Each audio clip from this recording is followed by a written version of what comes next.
Hello and welcome everyone to Let's Look at Tomb Raider 4, The Last Revelation Statistics. This is 115 speaking. It feels incredible to say these words finally, after more than a year and a half of working on this project on and off. First of all, I really would like to apologize for making you wait this long. There were many reasons why I couldn't consistently keep working on this video. In case you're interested in hearing the details, please check out my channel May 2023 update video, you will learn more about it there. But even outside of those reasons, this has been an absolute behemoth of a project. The non-linearity of Tomb Raider 4 is more than anything we've ever seen before in the franchise. The sheer engine complexity, and as I was playing the game and also working on this final stats video, I started to understand why the game does no longer keep track of pickups or kills. It all makes sense because what you interpret as a pickup or a kill is no longer as clear-cut as it was back in the past. Now, enough of me rambling. You waited this long, let's dive right in.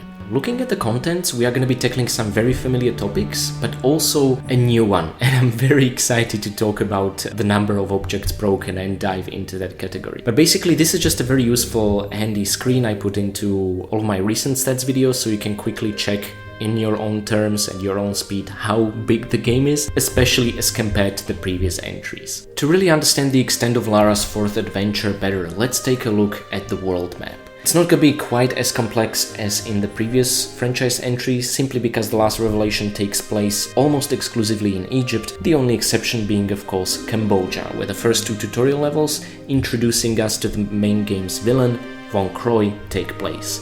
In Cambodia, we've pretty much only spent over 45 minutes of time, traveled just over 3 kilometers and found 8 secrets, but it really is Egypt in the present day, and what the game refers to as present day is really 1999, where things are interesting. So in the rest of the game in Egypt, we have spent almost 15 hours, traveled over 75 kilometers and found the remaining 62 secrets. But don't worry, I'm not gonna leave things here. Wouldn't be much of a map if we wouldn't take a closer look at Egypt, would it? Now, we started our adventure in the Valley of Kings. This is probably the fondest area for me, which is kind of problematic. I don't like it if the starting area of a game is my fondest, because then I feel I don't have as much to look forward to. Nevertheless, this is complement to the excellently crafted levels. Here we have spent just over 1.5 hours, we have traveled over 9 kilometers, and we have found 17 secrets, which is quite a lot. From the Valley of the Kings, chasing after Ahmed with Amulet of Horus firmly in Lara's hands, we have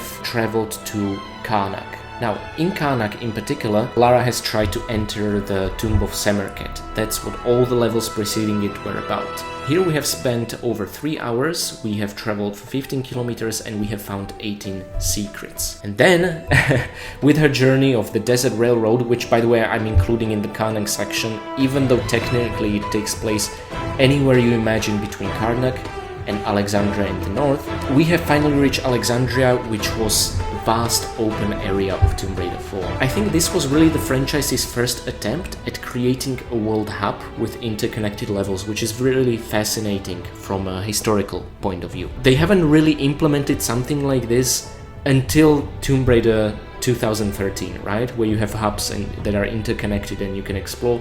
They tried that in Tomb Raider 4 with mixed results.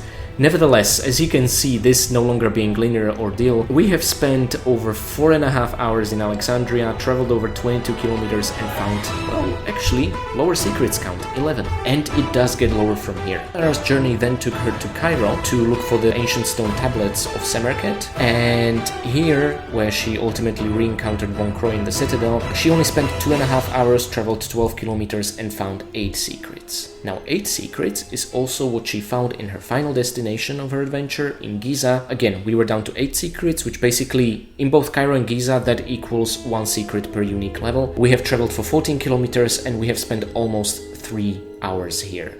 That brings us to the total of 70 secrets found in this journey and also 77.82 kilometers, which equals to 25,000 game squares. This is absolutely massive. Now, what I like to also highlight is how this competes with Tomb Raider 3, because in Tomb Raider 3, which was up to this point the largest Tomb Raider game, we have traveled 67.55 kilometers, but Tomb Raider 4 topped that easily with 77.82. I doubt that any other game in the franchise will top that.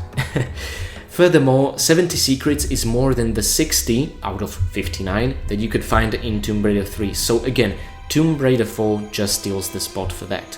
However, I do have to make a very important disclaimer here, and that is simply, you can find more secrets than that. If you remember, there is that secret exploit in Hall of Demetrius, where upon re-entering Von Croy's hidey hole when reaching the Hall of Demetrius from Lost Library, from the Temple of Poseidon, from the coastal ruins, you can keep racking up that total secrets found count over and over. But of course, I'm not doing that, I'm removing it completely out of the equation. Nevertheless, I do believe it's important to mention that here.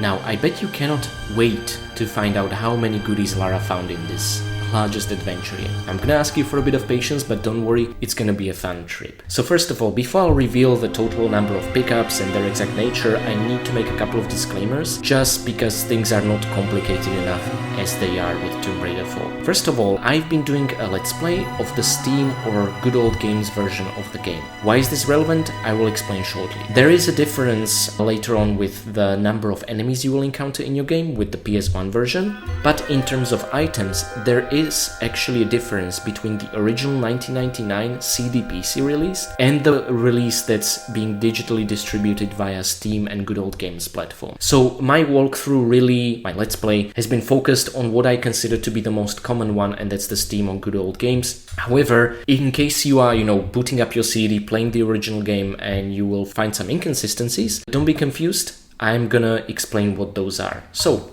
here we are with some exciting footage of the street bazaar. We can see our arch nemesis, the Guardian of Samarkand.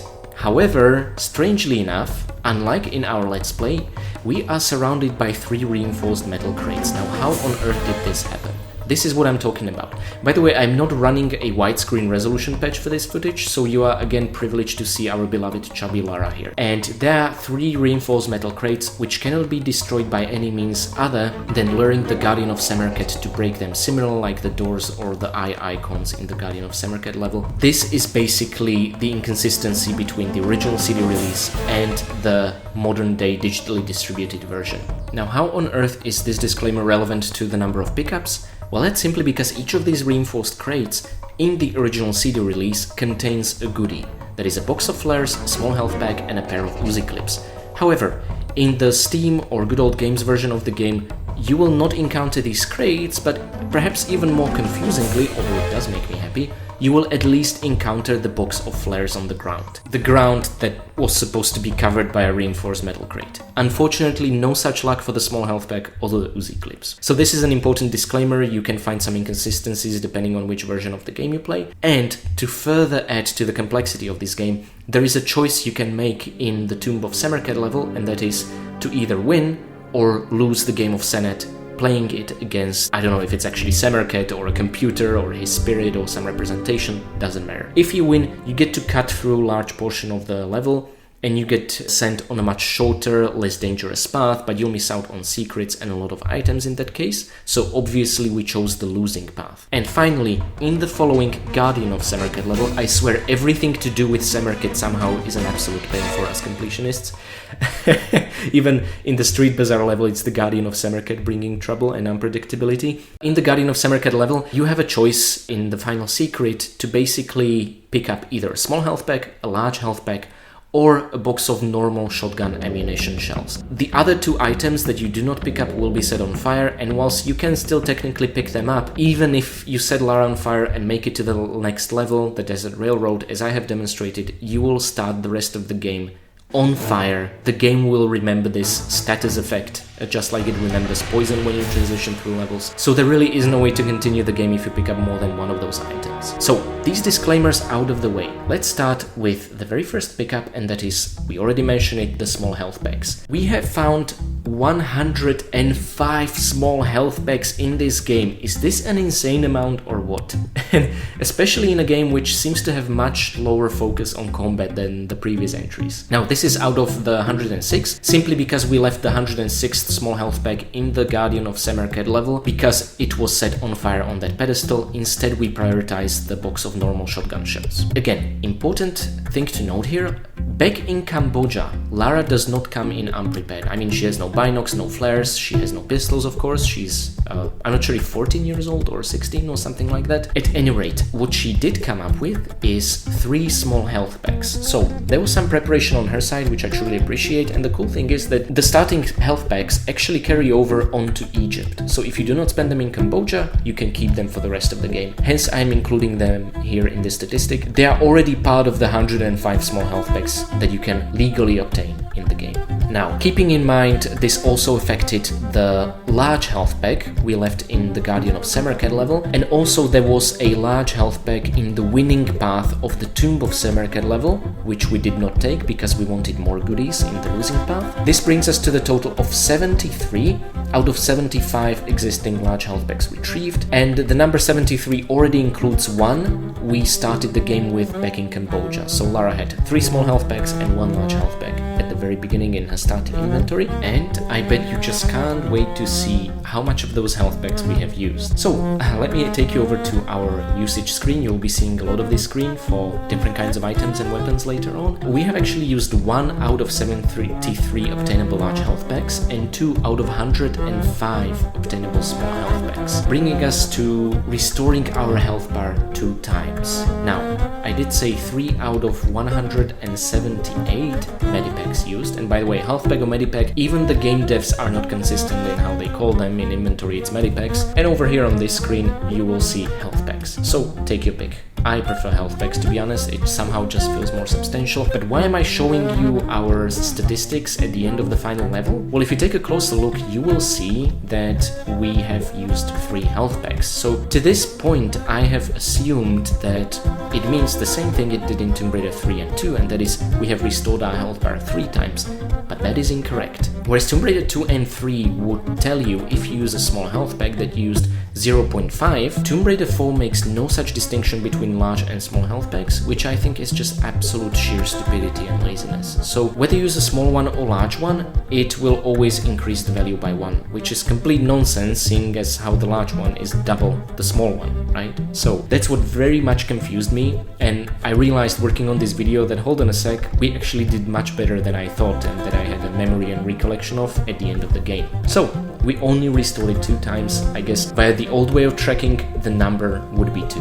But I still feel 2 health bars used is nothing to be ashamed of. We have restored our health bar 13 times in Tomb Raider 3, 24 times in Tomb Raider 2, but that's hardly surprising given the number of enemies with actual guns, and 8 times in Tomb Raider 1. Tomb Raider 4 would have been the best entry overall. However, I do need to point out we only used 1 large health pack in our Lost Artifact expansion levels, so we do not win with Tomb Raider 4, but I still think it is the most impressive result so far.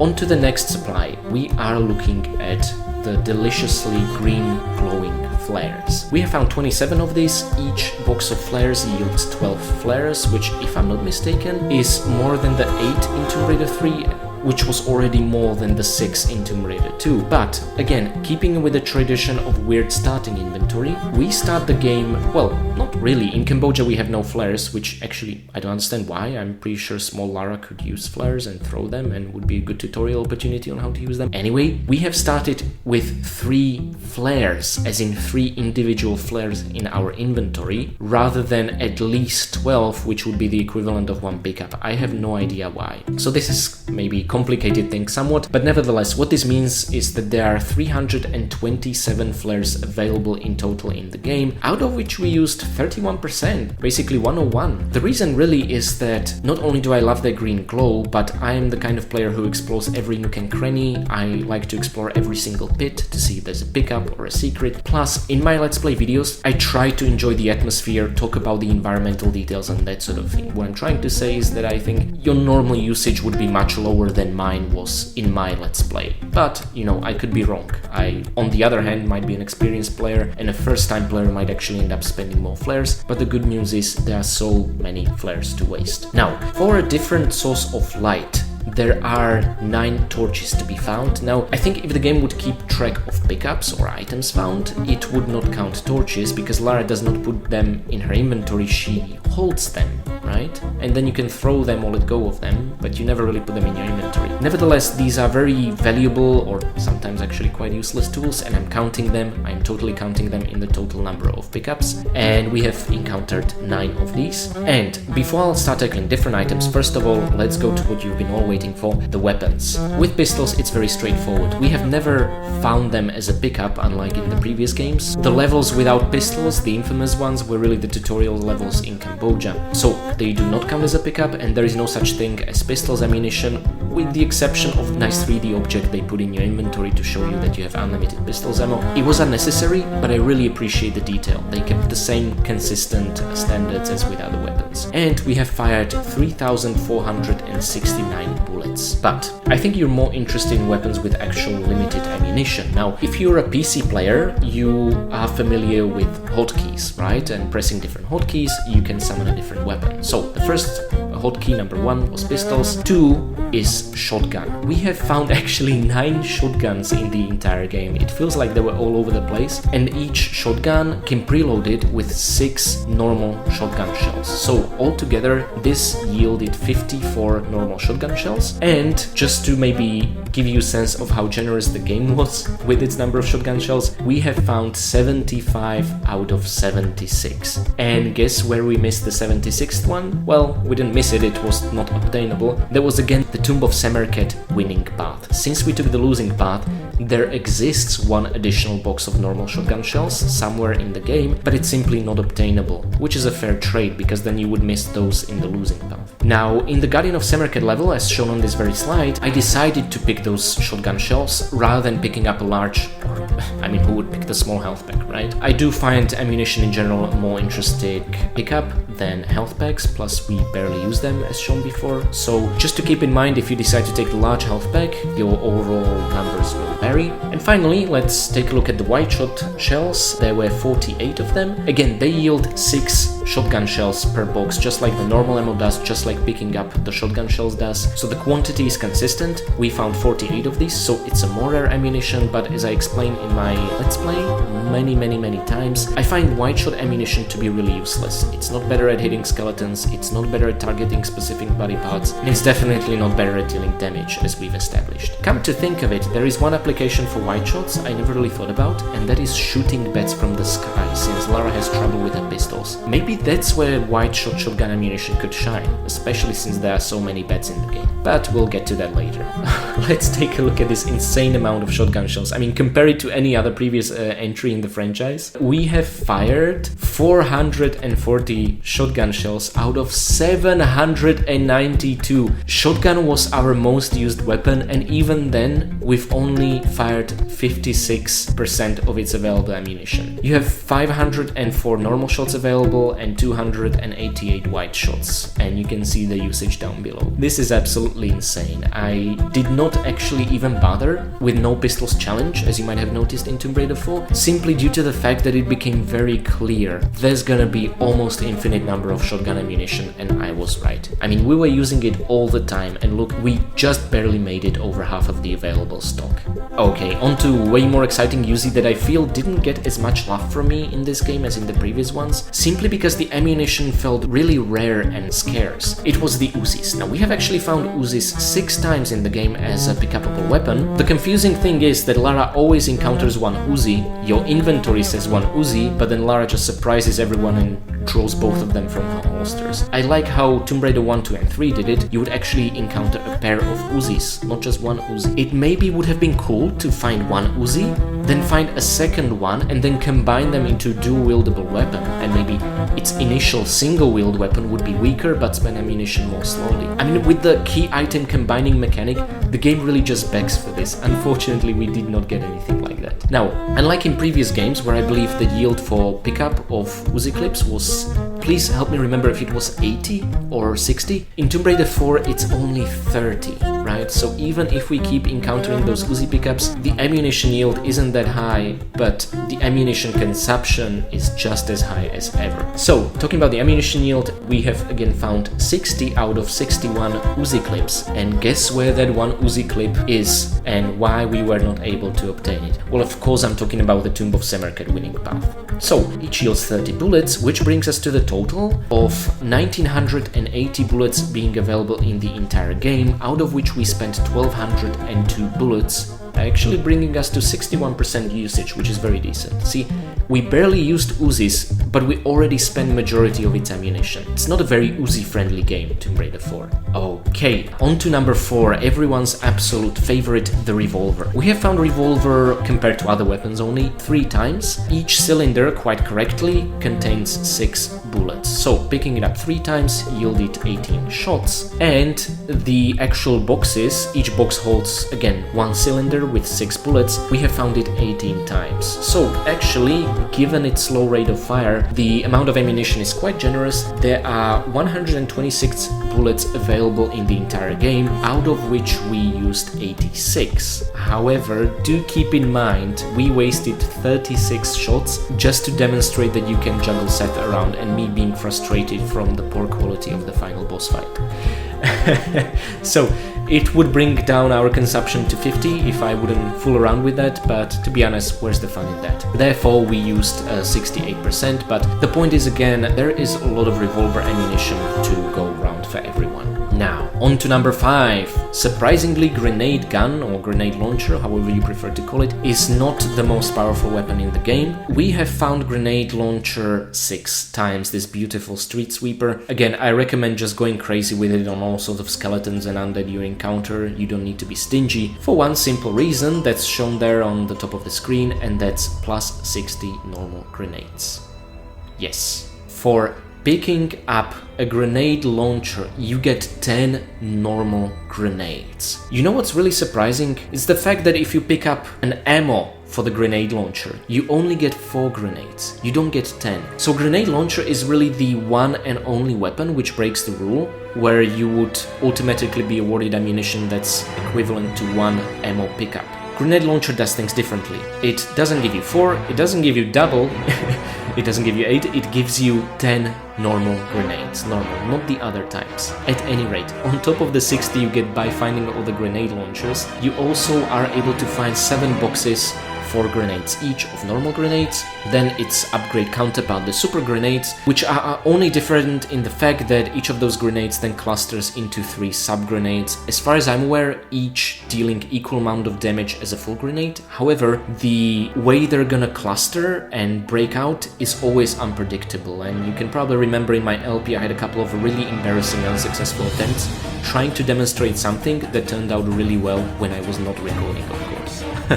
Anyway, we can find 6 boxes of these super grenades. Finally, something I feel was really underutilized, and I would absolutely love the game to have an enemy whose only weakness somehow would be using the flash grenades and then make them vulnerable to deal damage to them. Something. It was really underutilized. I feel it had a huge potential, and I tried to have as much fun as humanly possible against, yep, you guessed it, human enemies. Now, again, we only find 6 boxes, but there is more than enough for flash grenades, bringing us to the total of 24 for flash, 24 for super, and 88 for normal.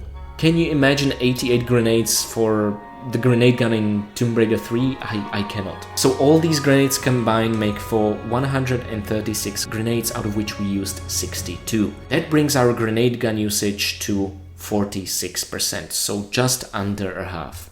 But what about the most powerful weapon in the game? Something more powerful than the grenade gun? Well, you're not gonna be surprised that I'm talking about the ancient weapon, a crossbow.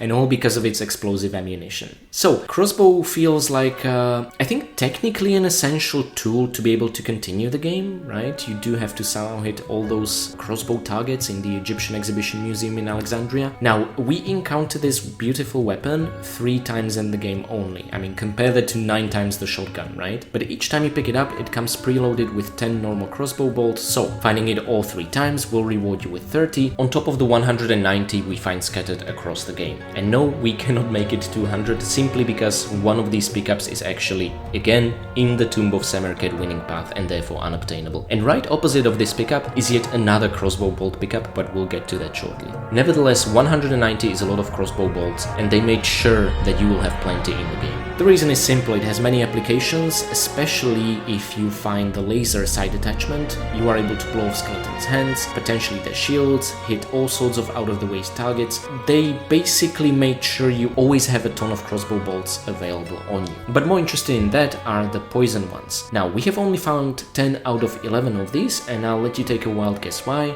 Well, of course, the Tomb of Samarkand winning path. It does contain 1 box of poisonous crossbow bolts. Again, the yield is the same as with normal ones, you get 10, so there is an overall number of 100 available to be gotten in the game. If you were to take the winning path of the Tomb of Samarkand, you would miss a different box of poisonous crossbow bolts, just in case you're thinking you can get more. Unfortunately, you cannot. And crossbow bolts were very interesting. I really tried to use them in all the situations where I felt convenient, not just forcefully using them just for the sake of using them, but where I thought, okay, it might be advantageous. You might have a different opinion, make of that what you will, but these things will gradually deplete your opponent's health down to 1. Unfortunately, the poison never quite causes the killing blow, you still have to do it yourself. But let's say rather than wasting 10 normal crossbow bolts, you can just waste 1 poisonous and 1 normal if you're patient enough and are in a good position. And finally, the reason I called crossbow more powerful weapon than the grenade gun itself, the explosive crossbow bolts. I mean, look at them. You can see the tiny explosives just taped on their tips. It's really cute.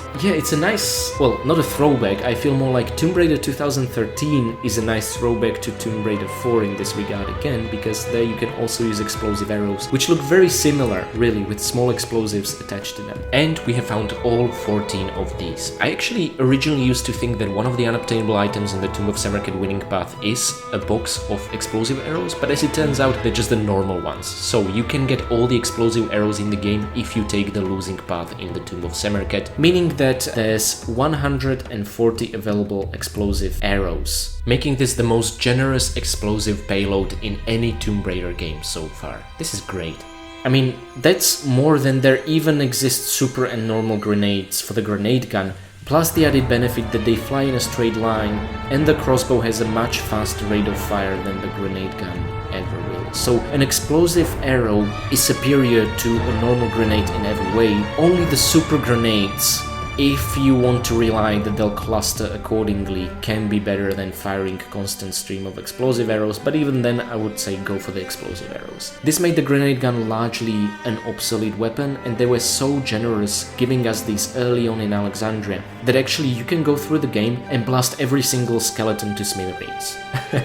But nevertheless, we challenged ourselves and shotgunned those undead guys, and as a result, we only used 75 out of 460 existing arrows, bringing us to the lowest usage of any weapon, even though it's been a constant companion to us on the journey, 16% for crossbow. We didn't use more of it, which is kind of surprising. Now, you've seen all that ammunition we have used.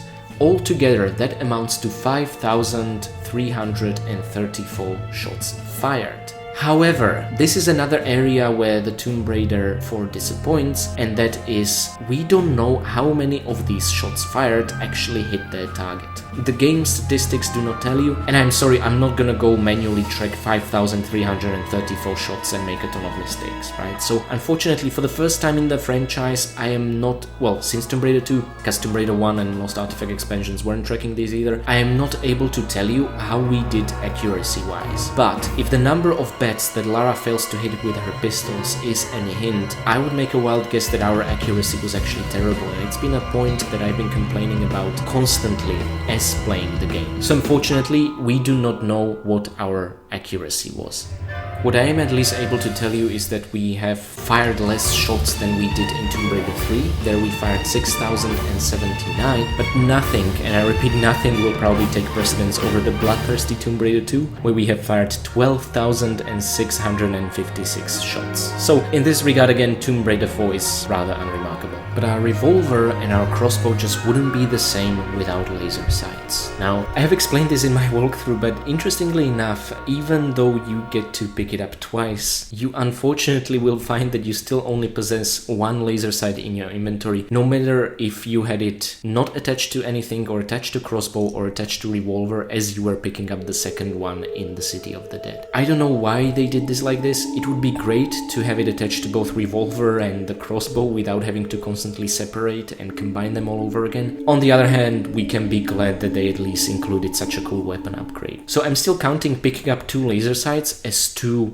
items that we picked up on our journey, even though in our inventory the second one just mysteriously disappears for no apparent reason. In the same vein, there are the broken beetles, a completely useless key item, which, by the way, I strongly recommend you do not pick up, and if you absolutely have to, at least in one out of these 3 scenarios where you can pick it up, you can avoid triggering a beetle swarm, as I have highlighted in my videos. But you get to pick up one, you get to pick up the second one, you get to pick up the third one, your inventory will constantly claim you only have one. There is nothing else to it. So just like laser sights, the game in your inventory does not recognize only more of them.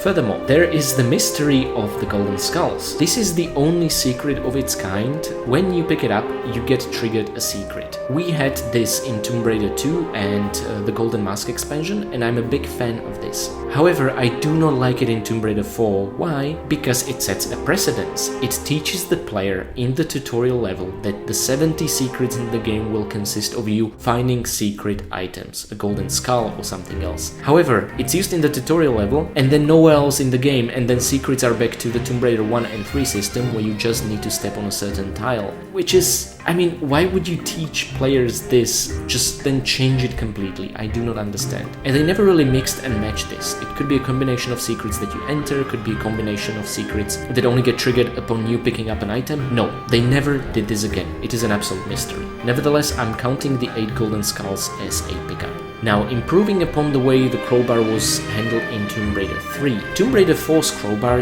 you only get to pick up once, so I am counting it as one pickup. No longer do we have to struggle with the in-game stats. And once Lara picks it up, she keeps it in her inventory. She will summon it whenever she needs to pry something open or use one of the levers where the handle is missing, but that's it. It's very straightforward, and I actually really like how they improved upon the crowbar in this game. Even though, honestly, I don't actually think it's a crowbar. I think it's just a piece of iron bar that Lara repurposed as a crowbar, but in a way that makes her more resourceful. It's really cool. Now, for a very unique key item that is kind of a centerpiece to this entire adventure, the Amulet of Horus. Let me make something clear. We get to pick it up 3 times in the game, but just like with the Hand of Rathmo in the Lost Artifact expansion, which we get to pick up multiple times, I'm only counting it once. First, we picked it up in the burial chambers when Lara picked it up from Seth's sarcophagus. Then later down the line, she inserted it into the Tomb of Samarkand entrance in Karnak, where Von Croy picked it up, and Lara didn't get her hands on it until the very final level of Cairo, the Citadel, when she stole it back from a receptacle which revealed a couple of bodies of dead crusaders that Von Croy resurrected. So that was the point where we got it the second time. And then the third time was when Lara inserted it into the armor Horus on the statue of Horus in the Temple of Horus. Seth came in the foremost form of Locust, said, "Nope, no cousin, you're not interfering with my plans." Sent Horus back to the stars. The whole statue and the armor, completely useless, exploded and dropped into a pool of water, where you had to re-pick it up so that on your way up you can trigger a cutscene in which Lara will seal Seth away in this cave. So it's interesting, you get to pick it up 3 times. However, I'm willing to bet anything. If the game would keep track of pickups, the time in Burial Chamber wouldn't count because it's a cutscene. The time in the Citadel wouldn't count because it's a cutscene, but the time in the Temple of Horus would totally count because that's you, player, picking it up from the pool of water. So the total, I think, would still be 1, just like I have, because I'm only acknowledging this weapon once, but I decided to count it in the total number of objects that can be found in the Burial Chambers rather than the Temple of Horus. I hope that makes sense. And finally, 93 key items of all sorts. I mean, the rules for the Senate board game is probably my most favorite key item of all time in the Tomb Raider franchise, because it's beautiful, because you can read it, and because it has a cute small representation of the board game with the highlighted pieces and the arrows showing the way. I just can't stress enough how much I love this key item. You knew I'm gonna use this for the screenshot. We have pretty much found 93 key items. Now, you might be wondering, okay, but some of these key items we get to combine into completely new ones. What about those, Elgaris? Do you count those? And the answer is absolutely not. Because we have, for example, here on the screen, we have 2 cartouche pieces. Each I counted as a key item. Now you can combine them. I think in this case it was either Ba or Ra cartouche, one of those at any rate. You are able to combine them into so-called new cartouche piece, which the game treats as a new object ID. However, I do not consider it a new item because we're just working with the stuff that we have and picked up into our inventory. Now there are 20 unique combinations of items you can get by combining, and that also includes scoped revolver and scoped crossbow. And if I was to count key items that are combined as new items, then I should also count scoped crossbow and scoped revolver as a new weapon. Then upon separation and reapplying the laser sight, count it again and again and again. Basically, I remove the combining process from the equation. But in case you are interested, in case in your philosophy you would count them, know that there are 20 unique combinations you can get this way. And finally, what you've been so patiently waiting for, what does this mean for the total number of items picked up? We have found 599 out of 606 items. The 7 items missed are a combination of the winning path in the Tomb of Semerket and the 1 large and 1 small health pack that we left in the Guardian of Semerket level burning on those pedestals. Again, you can collect them, but you just cannot continue the game afterwards. Included in the 599 is, of course, the 1 large health pack and 3 small health packs that we started with. And just as a side note, included in this are also all kinds of items that we get from breaking other objects. There are 98 objects that we have broken that yielded items in one capacity or another. Now 599 items is more than 579 items in Tomb Raider 2, but it is actually less than 652 items in Tomb Raider 3. So we did not top you Tomb Raider 3, not in this particular case, but this is still the bigger game. Now this serves as a very nice segue into the next category that I'm very excited to show you, and that is the breakable objects. Now this is something I did not plan to do at all as I started working on the Let's Play. It's, I think, an idea that really popped into my mind as we were already in Giza playing the Sphinx Complex level, and I was breaking those wooden crates in one of the storage areas. That, hold on a sec, there are so many breakable, destructible objects in this game, unlike in the previous titles, and some of them yield useful supplies. How about I turn that into whole stats? Now, thankfully, in most parts during my Let's Play, I have been focused on destroying as much stuff as we could, although I did miss out on a few things. But again, it's not something that was an objective for me as I started tackling Tomb Raider 4, and I have no idea why it didn't occur to me. But it did occur to me when working on the final stats video, so here it is. I hope you're gonna have a blast going through all sorts of stuff that you can destroy in Tomb Raider 4. Again, before we go to the nitty-gritty and the details, just an important disclaimer: the 1999 CD-PC release will have 3 reinforced crates in the Street Bazaar storage area that the Guardian of Semerket can break for you. The good old games and Steam version of the game, or even the PS1 version of the game, do not have these crates in there. So there is already some variation. Interesting thing to note, unlike in the pickups category, whether you take the winning or the losing path in the Tomb of Semerket level will not make any effect on the total number of objects you will break. If you take the winning path, you will break 3 more urns, or vases, because ancient Egyptians didn't burn their people, so I shouldn't call them urns. Or if you take the losing path, you will break 3 more Senate pieces, but we'll get there shortly. So, to start off with, the very first vase that we've encountered was the one in the Valley of the Kings with the winged scarab, which was one of the key items. Again, I can't begin to tell you how much I love foreshadowing like this. I love admiring the details and the textures of these things, which is why we then break them. You find them for the first and the last time in one room, you break them, you get 3 supplies out of them. Later on in Karnak, you find these ones, which again show you what key items you will later possess. This in particular is a sun disk combined with sun goddess that results in a sand talisman key item. Now, all 5 I believe have some sort of supplies, or maybe one of them doesn't, but one contains more. Either way, if you destroy all 5, you are gonna get your hands on 5 supplies. Finally, back to the Tomb of Semerket, I keep mentioning over and over. It just keeps throwing curveballs into this final stats video. In my particular playthrough, I have destroyed 6 out of 11 existing jars or vases in the Tomb of Semerket, meaning we got our hands on 5 out of 8 supplies.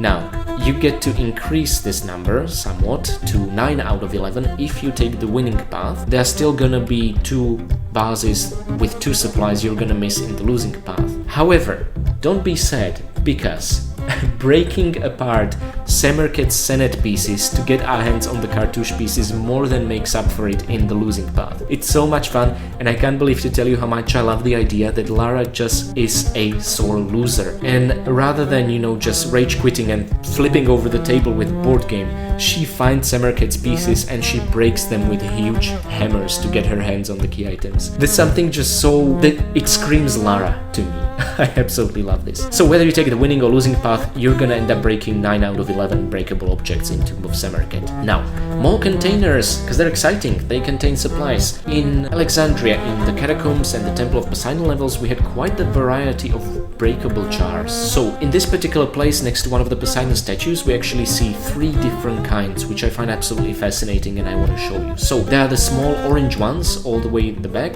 There are 14 of these in the entire game, and 12 of these yield supplies, which is kind of amazing. Then you have the smaller, more common, frequent variety, 58 of these in just these 2 levels alone, and you only get to find 6 supplies by breaking all 58, right? So the chances you'll find something in the small white ones is quite small. And then finally, a bit of a mystery to me are these 2 beautiful ornate jars in the forefront and the very back. The black ones with some of the orange motifs. It's a clay burning technique that I believe Greeks and Romans used, which therefore makes sense. It's in Alexandria, even though it's in Egypt. There are only these 2 in the entire game and nowhere else. They're absolutely beautiful, but they contain nothing. No supply whatsoever, right? So it's just a bit of a mystery why they haven't been used more often, but to be honest, we're talking about games that were released under an annual release cycle. That, I think, explains a lot of open questions we might have. Now, take a look again at the small orange vase in the back, because we're gonna see its larger cousin over here. At the end of the Temple of Poseidon, we actually, upon entering this room, get chased by 2 air elementals, and each of these huge variety of the orange vase contains an elemental trap. So it doesn't matter if you break the one on the left or the right and lure the elementals in. I think I did it to the left one, but if you break both, you're just gonna get both traps. That's not gonna help you too much in this situation, but come on, we just need to break more stuff. There's nothing quite as satisfying. Now, that's not everything for the bases and the containers. Right after Temple of Poseidon, in the Lost Library of Alexandria, we actually find 16 jars like these. These are really beautiful. They're not marble or anything like that, it's porcelain, but they're white with some dark blue drawings. And actually on those drawings I cannot really make anything out other than a horseman on a horseback, which I would like to believe is actually a foreshadowing to a boss we'll find later in this level. Maybe it's something else, but please don't crush my dreams.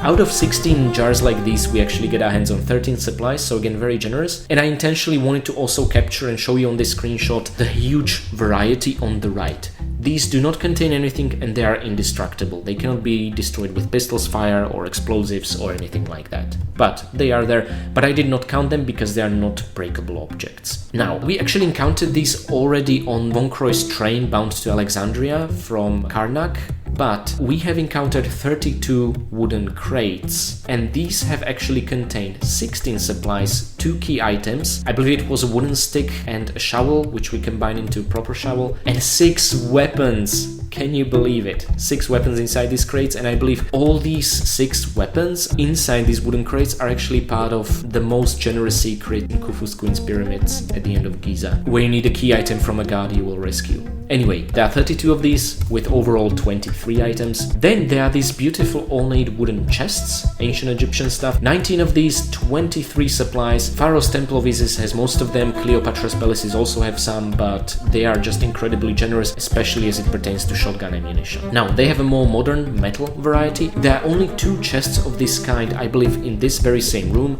Each contains a pickup, but also you have a breakable dark blue crates like these. There are 5 of them, 3 supplies to be found, and also in the very same room we again see shown the reinforced metal crates which cannot be broken by explosives, by pistol fire, probably not even by a vehicle, although there's no situation in the game to really try that. They can, however, be broken by the Guardian of Semerket, and if you're lucky enough to play the PC 1999 CD release, you can lure Guardian of Semerket to again break these 3 and get your hands on a small health pack, 1 pair of Uzi clips and a box of flares. But in the PlayStation 1 version and the digital PC releases, you will not have these exist at all, therefore I removed them from the equation, but you at least find a box of flares on the ground as a price of consolation.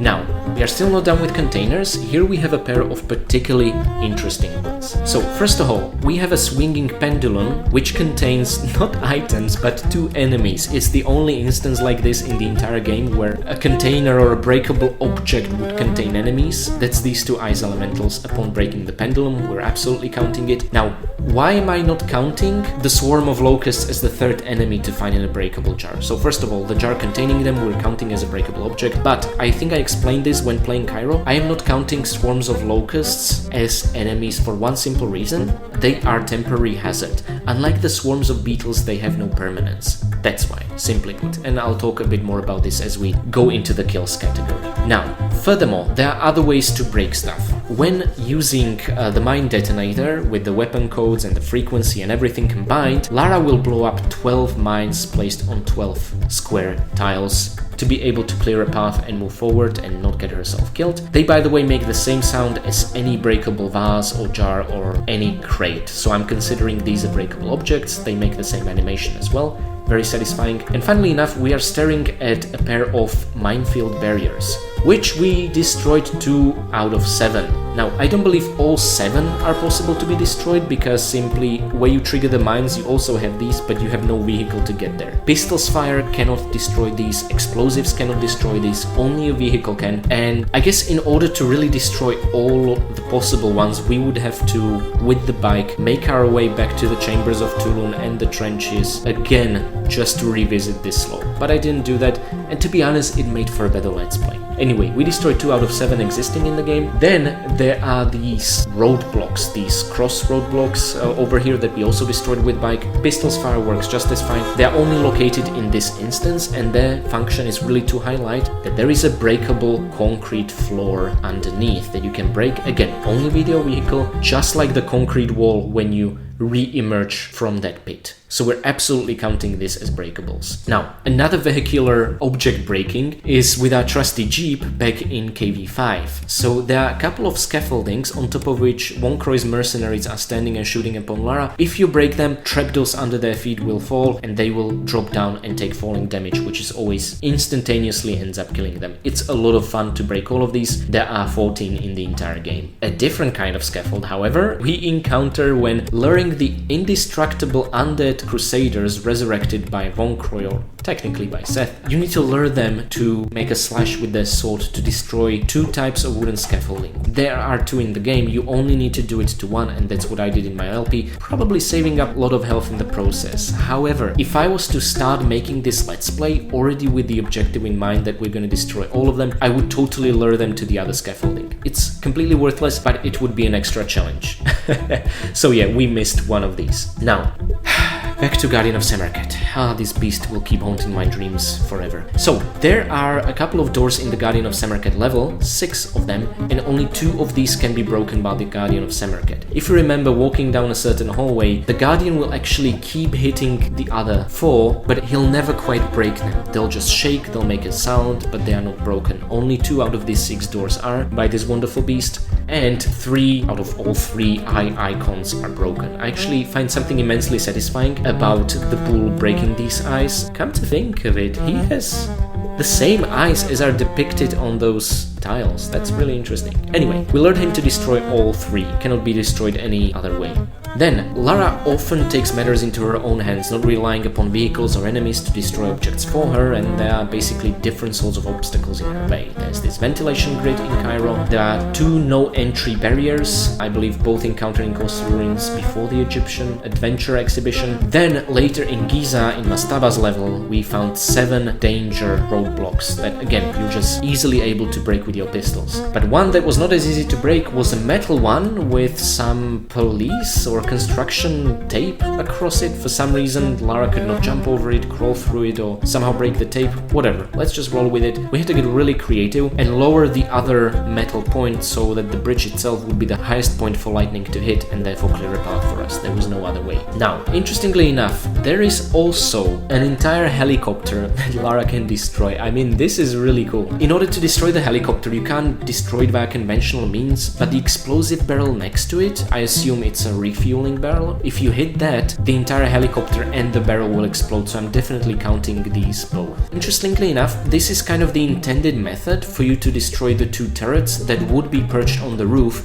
if we wouldn't dispatch them manually by blowing off their fuel tanks first. But we'll get to fuel tanks later, those are also breakable objects. Now, occasionally you just can't rely on Lara's pistol fire, you have to zoom in, use that laser sight to great effect. And actually these 9 crossbow targets were the first example, kind of a tutorial effort to show you that you can do this to hit those more out of the way targets. What the game doesn't tell you, of course, is that you can zoom in and zoom out, which I would really appreciate, but alas, it wasn't meant to be. Nevertheless, we destroyed all 9 of them, just barely. You can do it without any explosive ammunition. You can probably afford to make 2 mistakes before you'll be dropped into a pit full of spikes, so there is some margin for error, thankfully. And then there were these 5 mysterious bomb piles which just reveal a secret in the catacombs level, just lying there. Really odd one, but I appreciate the creativity involved in unlocking the secret, which actually led into an entirely new secret. That was kind of neat. And you don't have to use a scope weapon, as I showed you can just manually aim your shotgun at them and destroy them that way, which is convenient.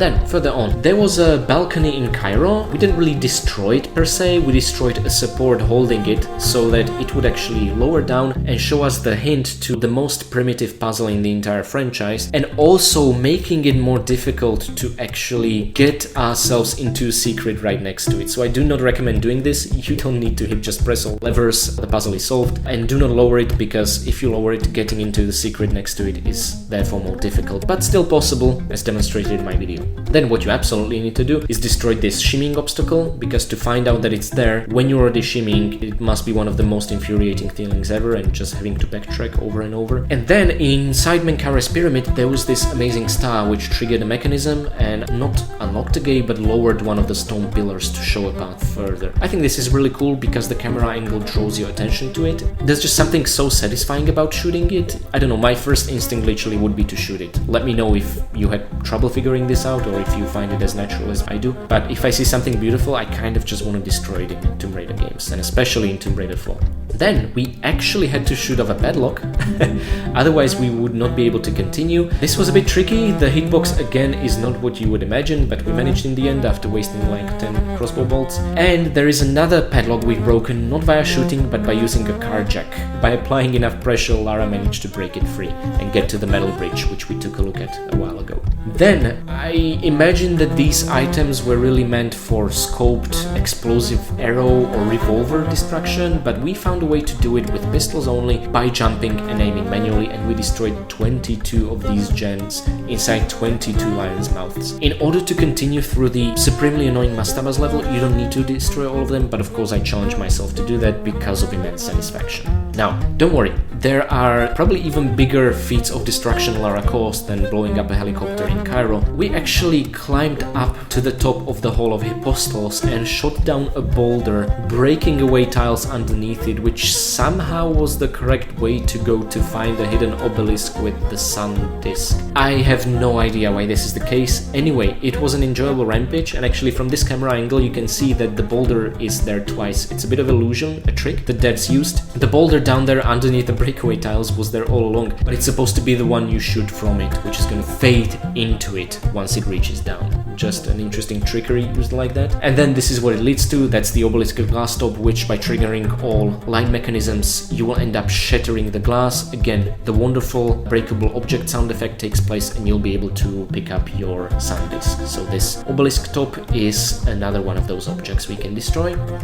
Then there are 2 ropes we can burn. One to set off a trap prematurely so it wouldn't crush Lara, but to be honest, getting that torch lit is more dangerous than avoiding this trap in the first place, in my opinion. And then in Cairo, in Citadel, by burning off a rope, the rope following it will become loose and let go of some ancient tablets, breaking away tiles and letting us continue through the level. Really unconventional way of continuing, and I'm considering these broken tablets and tiles another breakable object, just like the boulder that broke through the Hall of Apostles.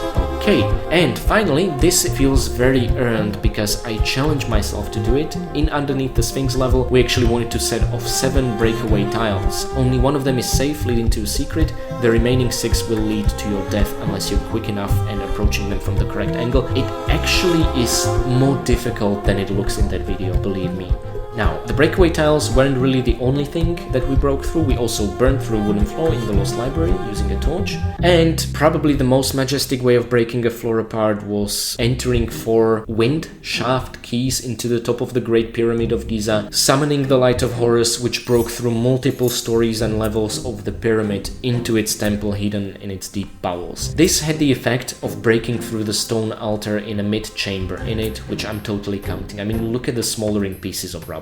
We have to count this. And probably my favorite and most infuriating breakable object is a key item from our inventory, which is supposed to help us get across all the spiky corridors. Well, unfortunately, unless you use it in one specific way, in one specific order, you will block yourself out of getting to the final secret, which is just amazing. So, if you do that, and for demonstration purposes, I did it from my inventory, if you want to keep it, the moment you reach Cairo, it will actually disappear from your inventory, so I presume it just exploded in Lara's backpack. I at least wanted to show you what will happen if you try to use it one more time afterwards. The results are quite funny.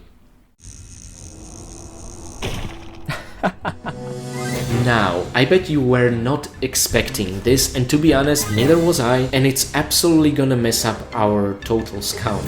But we have broken only 1 out of 55 potential skeleton skulls. These are a breakable object. If you shoot them in the head just right, they make the breakable object sound, the breakable object particle effect, and then they start wandering around aimlessly, becoming effectively harmless, which makes me feel sorry for them, which is why I killed this particular skeleton shortly afterwards. Ah, there we go, 3 bolts.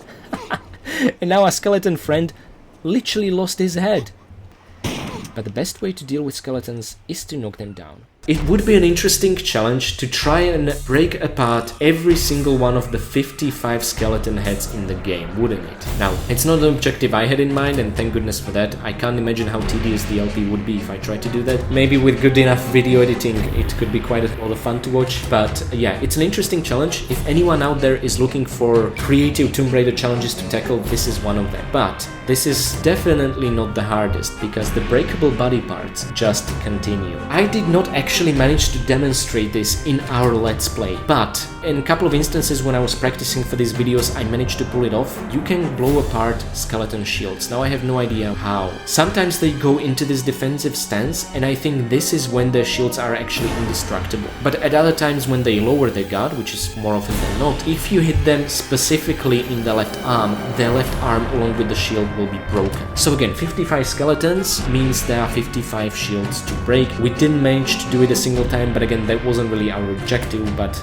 being objective, I need to include it here. However, what we did manage to pull off, and unfortunately I don't have a better angle to show you this, there are the mechanical soldiers also wearing shields, and we managed to actually break the shields of 3 out of 7 of these soldiers. Now, I think the reason is that their posture, their stance is different than that of the skeletons, and as a result, some of the white shotgun ammunition pellets also hit their shields. So we managed to at least blow apart 3 out of 7 existing mechanical soldier shields in the game.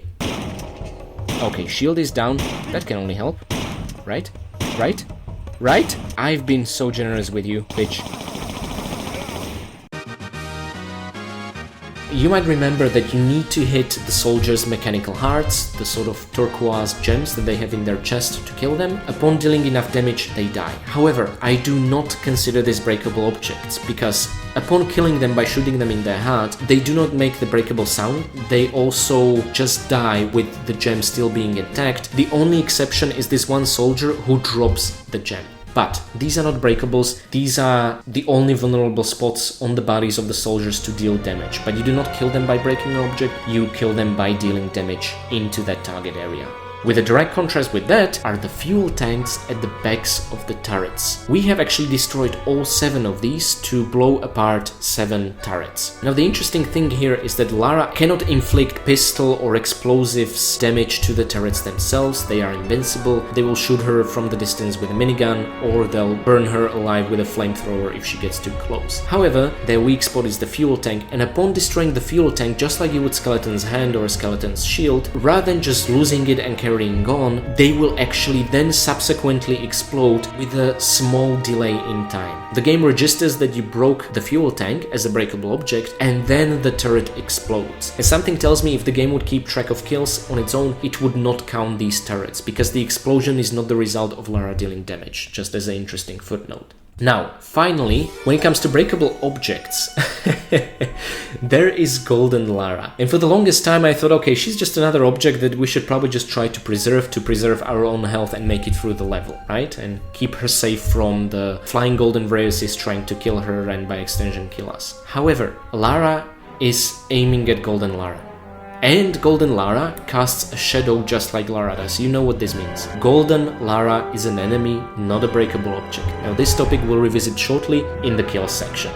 Now, that takes us to the total objects destroyed. First of all, some of you might be thinking that counting the individual body parts that are breakable of individual enemies is pushing it too much, right? And to be honest, I wouldn't disagree with you. I myself am torn between how to count this. So I guess in an effort to make all of the different approaches satisfied, I'm gonna do both counts. First of all, if we are not counting the different body parts, be it shields or heads or the fuel tanks, we have broken 279 objects out of 296 objects, which is a really good score. But the moment we include the 11 out of 124 body parts in the equation, as you can imagine, we have increased our objects broken count to 290, but the total is 420, so our overall rate is much smaller. Whether you count the body parts or not, I need to highlight that there are 11 indestructible objects in the PS1 or the digital PC release of this game. I'm not counting the 3 reinforced crates from Street Bazaar that are not there outside of the original PC CD release. So there are 11 indestructible objects, either because they are in one of the paths you did not take in the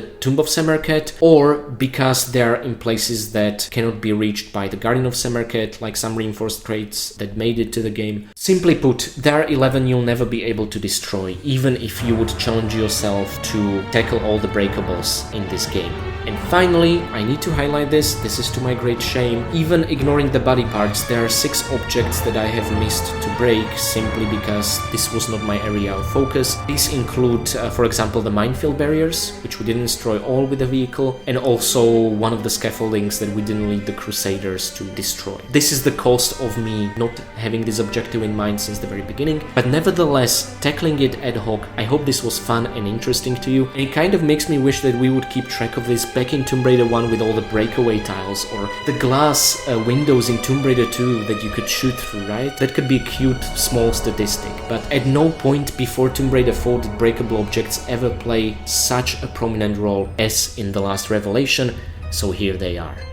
You know, breaking all those objects really makes me wonder if our projectiles making an impact and destroying an object would be counted as shots hit, but something tells me that would only count when hitting enemies, and that's exactly what we're gonna take a look at now. Lara, being the bloodthirsty bitch that she always is, breaking objects just doesn't satisfy her bloodlust. She needs to kill defenseless and terrifying creatures alike. Before I continue, a couple of disclaimers and one nice story. This particular artwork I'm using here, actually I had this as a full-sized poster on my door in my kid's bedroom back when I lived with my parents. When I was a little kid and Tomb Raider 4 was about to be released, he actually got it from a store clerk because he saw it behind his counter. He knew I like Lara and he asked if he could bring it home to his son, so he did. So thank you, Dad. This particular poster has been in my room for so long and I'm never gonna get it out of my head. Nevertheless, important disclaimers I need to make. The kills counts you are gonna see here are specific to PC version of the game. Now, it doesn't matter whether it's Steam or Good Old Game or the original PC CD release. What matters is that it's not PlayStation 1 version of the game, simply because there is gonna be one extra enemy in the PlayStation 1 version of the game, or my theory is it just doesn't appear in the PC release of the game for some reason. We're gonna take a look at that later. Also, I'm assuming you took the losing path in the Tomb of Semerkhet so that you could get all the secrets, more items and more kills. And also I'm making an assumption that in the level Menkaure's Pyramid you actually saved and did not kill the Egyptian soldier, because you're gonna get your hands on a secret, on more goodies, and actually you'll be compensated by a secret kill as well while doing that. And for those of you who have played this game or who have watched my Let's Play, you might also remember that there are multiple instances when we can kill the same enemy over and over and over, and theoretically theoretically rack up the non-existent enemies killed count to infinite. I could just slap the infinite sign under the total number of enemies encountered in this game, but that wouldn't be very fun or informative. That would be rather lazy way of doing things. So in each instance where we can kill the same enemy infinite number of times, I'm just gonna treat that as 1 out of 1 kills, because also all such enemies I have killed only once, knowing that doing anything more would mess up our kill count. So, with that out of the way, let's finally dive right in. First of all, insects. We have started killing these red scorpions early on in the Valley of Kings. They are mostly harmless, they deal minimal damage, and they cannot poison Lara. However, they have more dangerous and more numerous cousins. Whilst we encountered the red variety 14 times, we've encountered the black variety 47 times, and these guys, although it's still fairly unlikely, I think it took like 14 hits before we got poisoned in one of my attempts just to test it. They are just as weak, just as slow, although just as hard to notice. On the other hand, there are 47 of them all over Karnak, and also you'll be encountering some of these guys in Giza. So keep a watch out so you don't get poisoned and have to use a health pack needlessly. However, they have much more dangerous cousins, the giant scorpions. I mean, technically these are of the red variety, but you only encounter them in Giza. You encounter 13 of them. Given how powerful they are, is more than enough, and seems like revolver is the best weapon to tackle these guys. I prefer to use a grenade launcher, or grenade gun as the game calls it, just because I didn't want to waste all those revolver shots, but honestly, we would have been fine. They do not poison you 100% of the time, but when they do, this is trouble. I would still recommend first killing them and then popping in a health pack, just in case you get hit again and re-poison. But the poison is extremely fast and extremely dangerous, unlike the smaller cousins. Now, keep in mind the insects, the swarm of locusts. I said this in Cairo, and I'm gonna restate here what I said back then. I am not counting the swarm of locusts as enemies at all. First of all, they cannot be killed. Second of all, they are just a temporary hazard. The thing is, you can also encounter them an infinite number of times depending on where you are. I'm talking about you, Citadel Gate, and if you're in a close proximity of the dragon's mouth, he'll just keep summoning them over and over and over, and it's kind of impossible to differentiate one swarm from another. So, to me they're a temporary hazard. I do not consider them full-fledged enemies, which might seem hypocritical because I am considering the beetle, the death beetle swarms as enemies, and that has a very simple reason. They are permanent.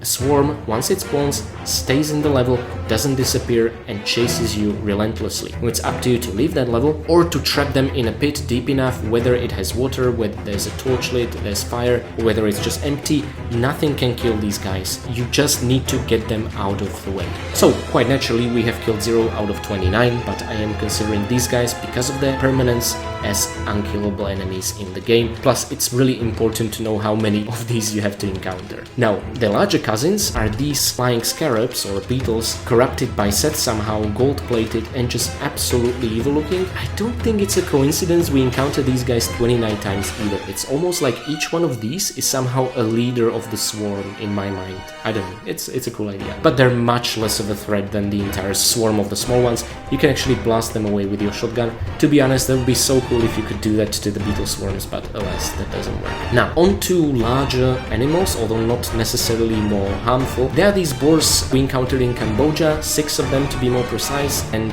we have killed none of these guys. I believe the 3 in Angorvat were killed by Von Croy, the 3 in Race of Iris were ignored by both Lara and Von Croy. So, 6, but we killed none. And following that, we encountered these brown, raggedy-looking jackals all over Mastabas, and in some cases in the Valley of Kings, Tomb of Seth to begin with. Mostly because of the Mastabas level, we have encountered and killed 37 of these guys. They are so numerous, it's ridiculous. And they also have the stronger, black and jewel-adorned variety, which we killed 16 times out of 22, and yep, you guessed it, there are a couple of them in the winning path in Tomb of Samarkand, which simply we were not able to kill because we took the losing path. But these guys are not stronger than their cousins by any means, they just look much stronger, but they behave, take the same beating, and deal the same amount of damage. Then, on to an animal that's not necessarily our enemy or out to get us, but nevertheless that I find great satisfaction in in killing, is the brown baboon or monkey or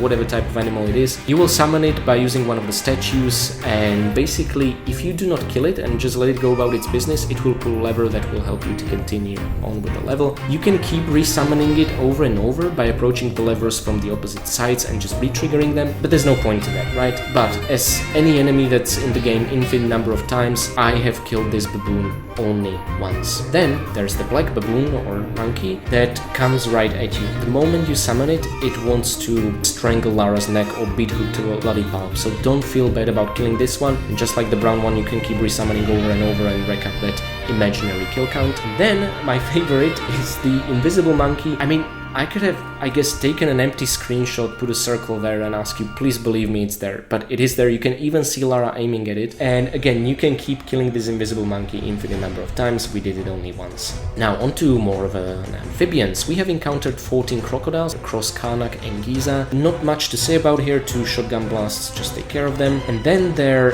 way more cooler looking cousins, gold plated, all corrupted by Seth in Cairo. However, they're not stronger. Again, just like the jackals, they look different, but they behave the same and take the same amount of beating, deal the same amount of damage. Then the ruler of the watery waves, like the great white shark in the Golden Mask expansion, here we had a hammerhead shark in Pharaoh's Temple of Isis entrance, the only one of its kind. It was a very good demonstration of the potency of the poison crossbow bolts, and we took care of him. Now on to flying enemies. Let me introduce you to the most frequent enemy of the entire game, the bats. I hate these things so much. I like the fact that they did something to not make them as useless and harmless as in Tomb Raider 1, 2, and 3. Or were they even in Tomb Raider 3? Oh no, those were flocks of bats, not actually shootable bats. But anyway, these guys are absolute monsters in terms of Lara trying to hit them. I think as she grew older, her aim got worse, or these bats are just somehow frenzied. We have killed 101 out of 103. Again, 2 are in the Tomb of Semerkhet winning path, which we were unable to explore by picking the losing one. Nevertheless, the most common enemy of the game. And again, let me know please in the comments in case you find wide shot shotgun ammunition somehow more useful against hordes of these guys attacking you, but honestly, I would imagine just the normal shotgun ammunition would do just as well. Anyway, let me know in case you have any thoughts about that. On top of other flying enemies, there are the Golden Braces. Again, excellent foreshadowing by the game. In the Guardian of Semerkhet level, we get our hands on the Golden Brace key item, a depiction of a winged golden woman. I assume this is it, and yeah, they look a bit different. No longer like a graceful lady figure, but more like just birds with terrible mood, like harpies really. But I really like that the moment they are introduced in Pharaoh's, the Temple of Isis, because they're flying above Lara, they automatically draw your attention to that beautiful ceiling, which I believe is an actual ceiling in one of the buildings in Alexandria. There used to be a great Archaeology of Tomb Raider article about it. Unfortunately, the site is no longer online. I wish I could share more details with you about it. Anyway, we killed 6 of these things, and be careful, they are poisonous, not just able to hurl magical bolts, so don't let them get too close. And I believe here we also demonstrated the poison bolt efficiency. Now onto the human enemies. We have encountered 54 of Von Croy's blue-robed henchmen. These guys carry just one Uzi, honestly, as should Lara if she only picks up one, and a sword if they run out of ammunition and get too close. Very easy to deal with, 2 shotgun blasts usually work, or a grenade, or anything really, but they have a much stronger variety. These red-robed assassins in black body armor, these guys can take a beating. I somehow managed to kill one of them with 3 shotgun blasts, but never again. It usually takes 4 or 5, and what's worse, they can block your projectiles, hop around, which is fun to mess with, very easy to exploit, no biggie. But the thing is that sometimes a grenade kills them, and sometimes they withstand grenade damage, which makes me believe that there are actually 2 types of these guys, one stronger or with more health than the other later on in the game, but they look and behave identical. That's just my theory. Who knows what's really going on in the background. Anyway, we dispatched 34 of them, reducing Von Croy's workforce, as Lara put it to Jean-Yves. Then, yeah, I actually don't feel good about this at all. We killed 31 Egyptian soldiers, which I, to this day, do not understand why Sergeant Aziza and one of the soldiers hanging out in the street bazaar were not hostile to Lara, but the remaining 31 were somehow. I guess they just were in a rush, the developers. They wanted to fill the Cairo levels with some enemies that would also have the ability to shoot, not just Seth's apparitions. I think it'd be more interesting to put entire Cairo into an RX Tech Mine scenario where we would be helping these guys, unless just like Barkan monastery monks would accidentally shoot one and they would turn hostile. To be hostile at us from the get-go is just unacceptable. We dispatched 31 of these. I guess I'd like to think that they were somehow just crazed or possessed by Seth or something, because Seth at that point made it his mission to stop the Croft woman, as he called her. Thankfully, in the necropolis of Giza, the 4 soldiers that were there, they were in control of their faculties, they were not killing Lara. Doesn't mean that I wasn't, right? I mean, you are actually encouraged to kill, I think, 2 of these guys because they drop ammunition. Or if you want to keep your conscience clear, you can just let the giant scorpions do that work for you. But if you save the one inside this building within the Menkaures pyramid level, you will be awarded with some additional items in the form of a secret in the Khufu's Queen's Pyramids level, key for which he gives to Lara. And maybe a bit of a consolation, when you exit that secret, you get to fight 1 more giant scorpion, so you don't actually miss out on kills by letting this guy live. And suffice to say, once you save him, you cannot kill him afterwards to return and finish the job. Trust me, I tried. You know me at this point. Now, there were also some tools that the human enemies have deployed against us, namely the turrets. So, there were more than just 3 turrets. However, 3 turrets were somehow broken out of commission, just steaming pile of garbage, which I actually appreciate as a learning mechanic point, because the very first turret you encounter is weak, exposed, fuel tank is there, and basically teaches you how to dispatch them. I like this a lot.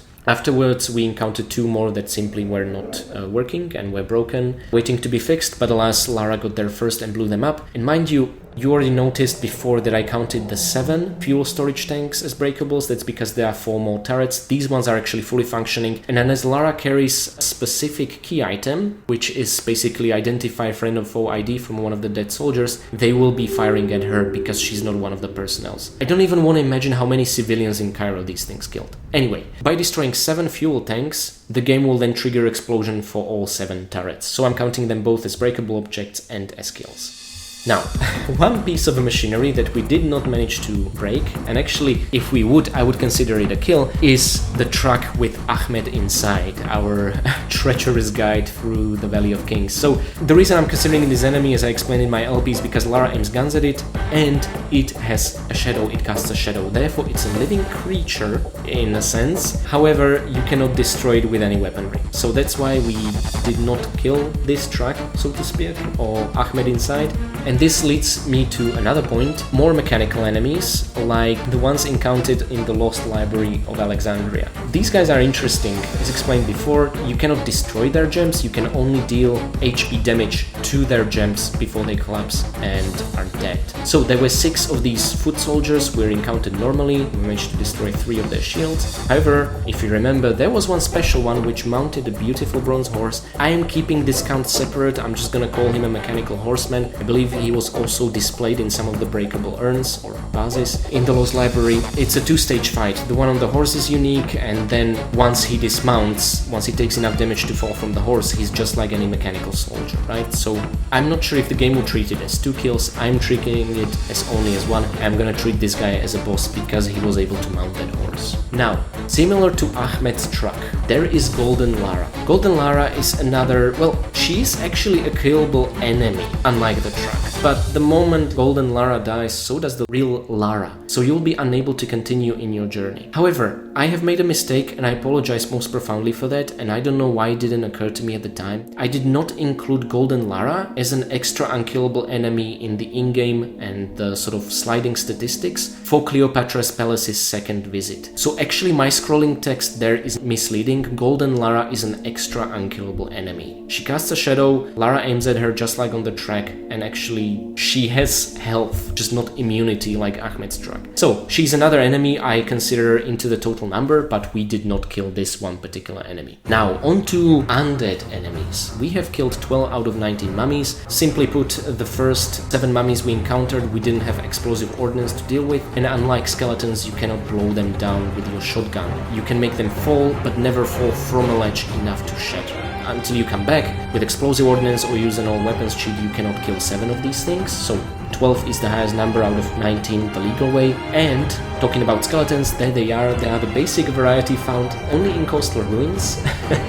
Again, I keep saying it over and over, Jason and Argonauts there called it. We have killed 5 of these guys. Then the Greek variety in the catacombs. I don't think there are any in the Temple of... Oh yes, of course, Temple of Poseidon and Catacombs. So they're wearing a Greek armor, those round bucklers, really beautiful. We have killed 38 of them because they're absolutely everywhere. Outside of the air elementals, I think they're really the only enemy that is in those levels. And then finally, the beautiful adorned Egyptian ones, I believe some remnants of Cleopatra's royal guard. Again, these behave just like the ones in coastal ruins or the Greek ones in Catacombs. We killed all 12 of them. Now, important thing, again, I do not consider consider blowing them apart with explosive weapons or shattering them by making them fall with a shotgun as breaking their shield hands or their skulls. That's an entirely separate challenge, and we didn't do that. Now, kind of the apex evolution, I guess, of all the undead enemies, slow like a mummy but completely indestructible, 4 undead crusaders. 2 shown in the cutscene that Wonkroy resurrected them, that you have to encounter and make them destroy scaffolding to progress, but also 2 in an optional secret. These guys simply cannot be destroyed, so I imagine that by the time Lara seals Seth away, they'll just naturally fall apart like all Seth's apparitions. But we did not kill them in the game. Now on to, well, not undead, but more like elemental spirit enemies. The elementals, my favorite subject. So first of all, look how creepy the air elementals look. There are 5 of them in the game, and I consider we killed all of them by luring them into the air elemental traps. Surprisingly enough, or actually kind of makes sense, they are the only elemental who does not disappear or die or evaporate in a puff of smoke if they come into contact with water. Actually, this one is, chilling inside water coming out of the statue's mouth. So these guys, you actually at some point even need to lure underwater into an underwater trap, the statue that will sort of absorb them and cause their explosion. We encountered 5 of these guys. Then a bit more rare, there are the ice elementals. They deal roughly the same amount of damage. I guess the difference is only cosmetic. However, these guys will not survive an impact with water, a point which we made use of here in the City of the Dead to freeze a lake, but also in Tomb of Samarkand, luring it into a pool of water where it just evaporated, but didn't turn it into an icy one, rather than it being killed by, yep, you guessed it, fire elementals, the most dangerous kind. So these guys not only deal damage, but on top of that, they have a very high chance, much higher than scorpion poisoning, of setting Lara on fire, and then it all becomes about finding the closest pool of water. Now, this is the reason I made a disclaimer that this final stats video is for my LP, which is for the PC version, because you encounter 4 of these things in the PC version. However, in the PS1 version there are 5 of them, and there is one particular point that I'm showing in this footage here. And by the way, all credit for this footage goes to Kawaii Games. Please check out his channel, he does amazing silent walkthroughs of Tomb Raider games. In case you just need to unwind, relax, listen to some Tomb Raider audience, or just learn how the hell to get all those secrets, please watch his channel, it's amazing. And he tends to often stream long plays of all the Tomb Raider games in the franchise. It's incredible. And I'm very grateful that he made this PS1 footage. As you can see, after triggering all the fire snakes, it will appear, whereas in the PC version, that's not what happened, right? So we had one less problem to deal with. But if he does appear in your PS1 version, it's relatively easy to deal with him. Just run to the closest pool of water, just like that, to both douse Lara in case you caught fire, like Kawaii Games here did, and also just to get rid of it permanently.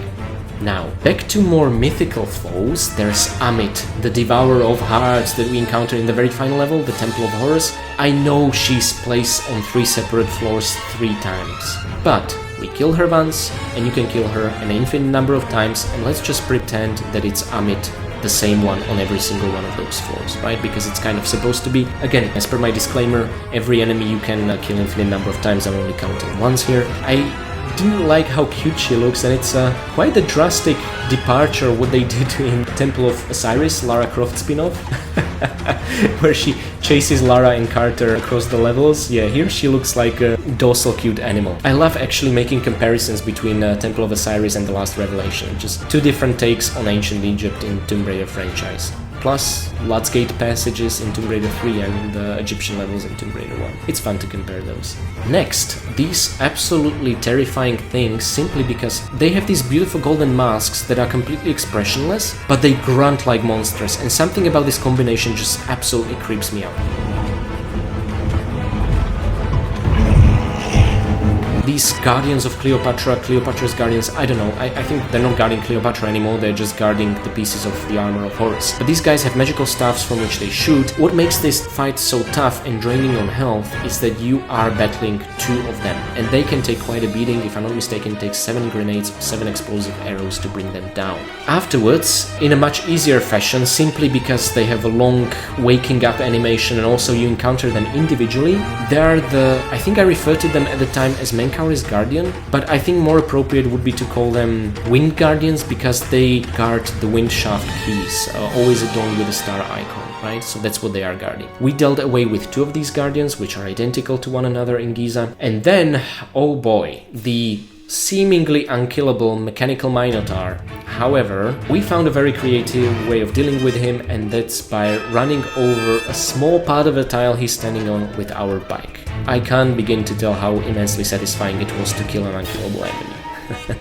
Now, I did not forget about you, Guardian of Samarkand, and the less said about you, the better. You cost us 2 deaths, and you've been a pain in our neck ever since. And whenever there's the word Samarkand mentioned anywhere in this game, it means problems for me as a completionist, so I'm not gonna spend more time on you. We encountered him twice in the Guardian of Samarkand level and the Street Bazaar level. However, I consider it to be the same beast we encountered twice. I think it's funnier that way, and I think it's way cooler that he and Lara have a history by the time they meet each other for the second time.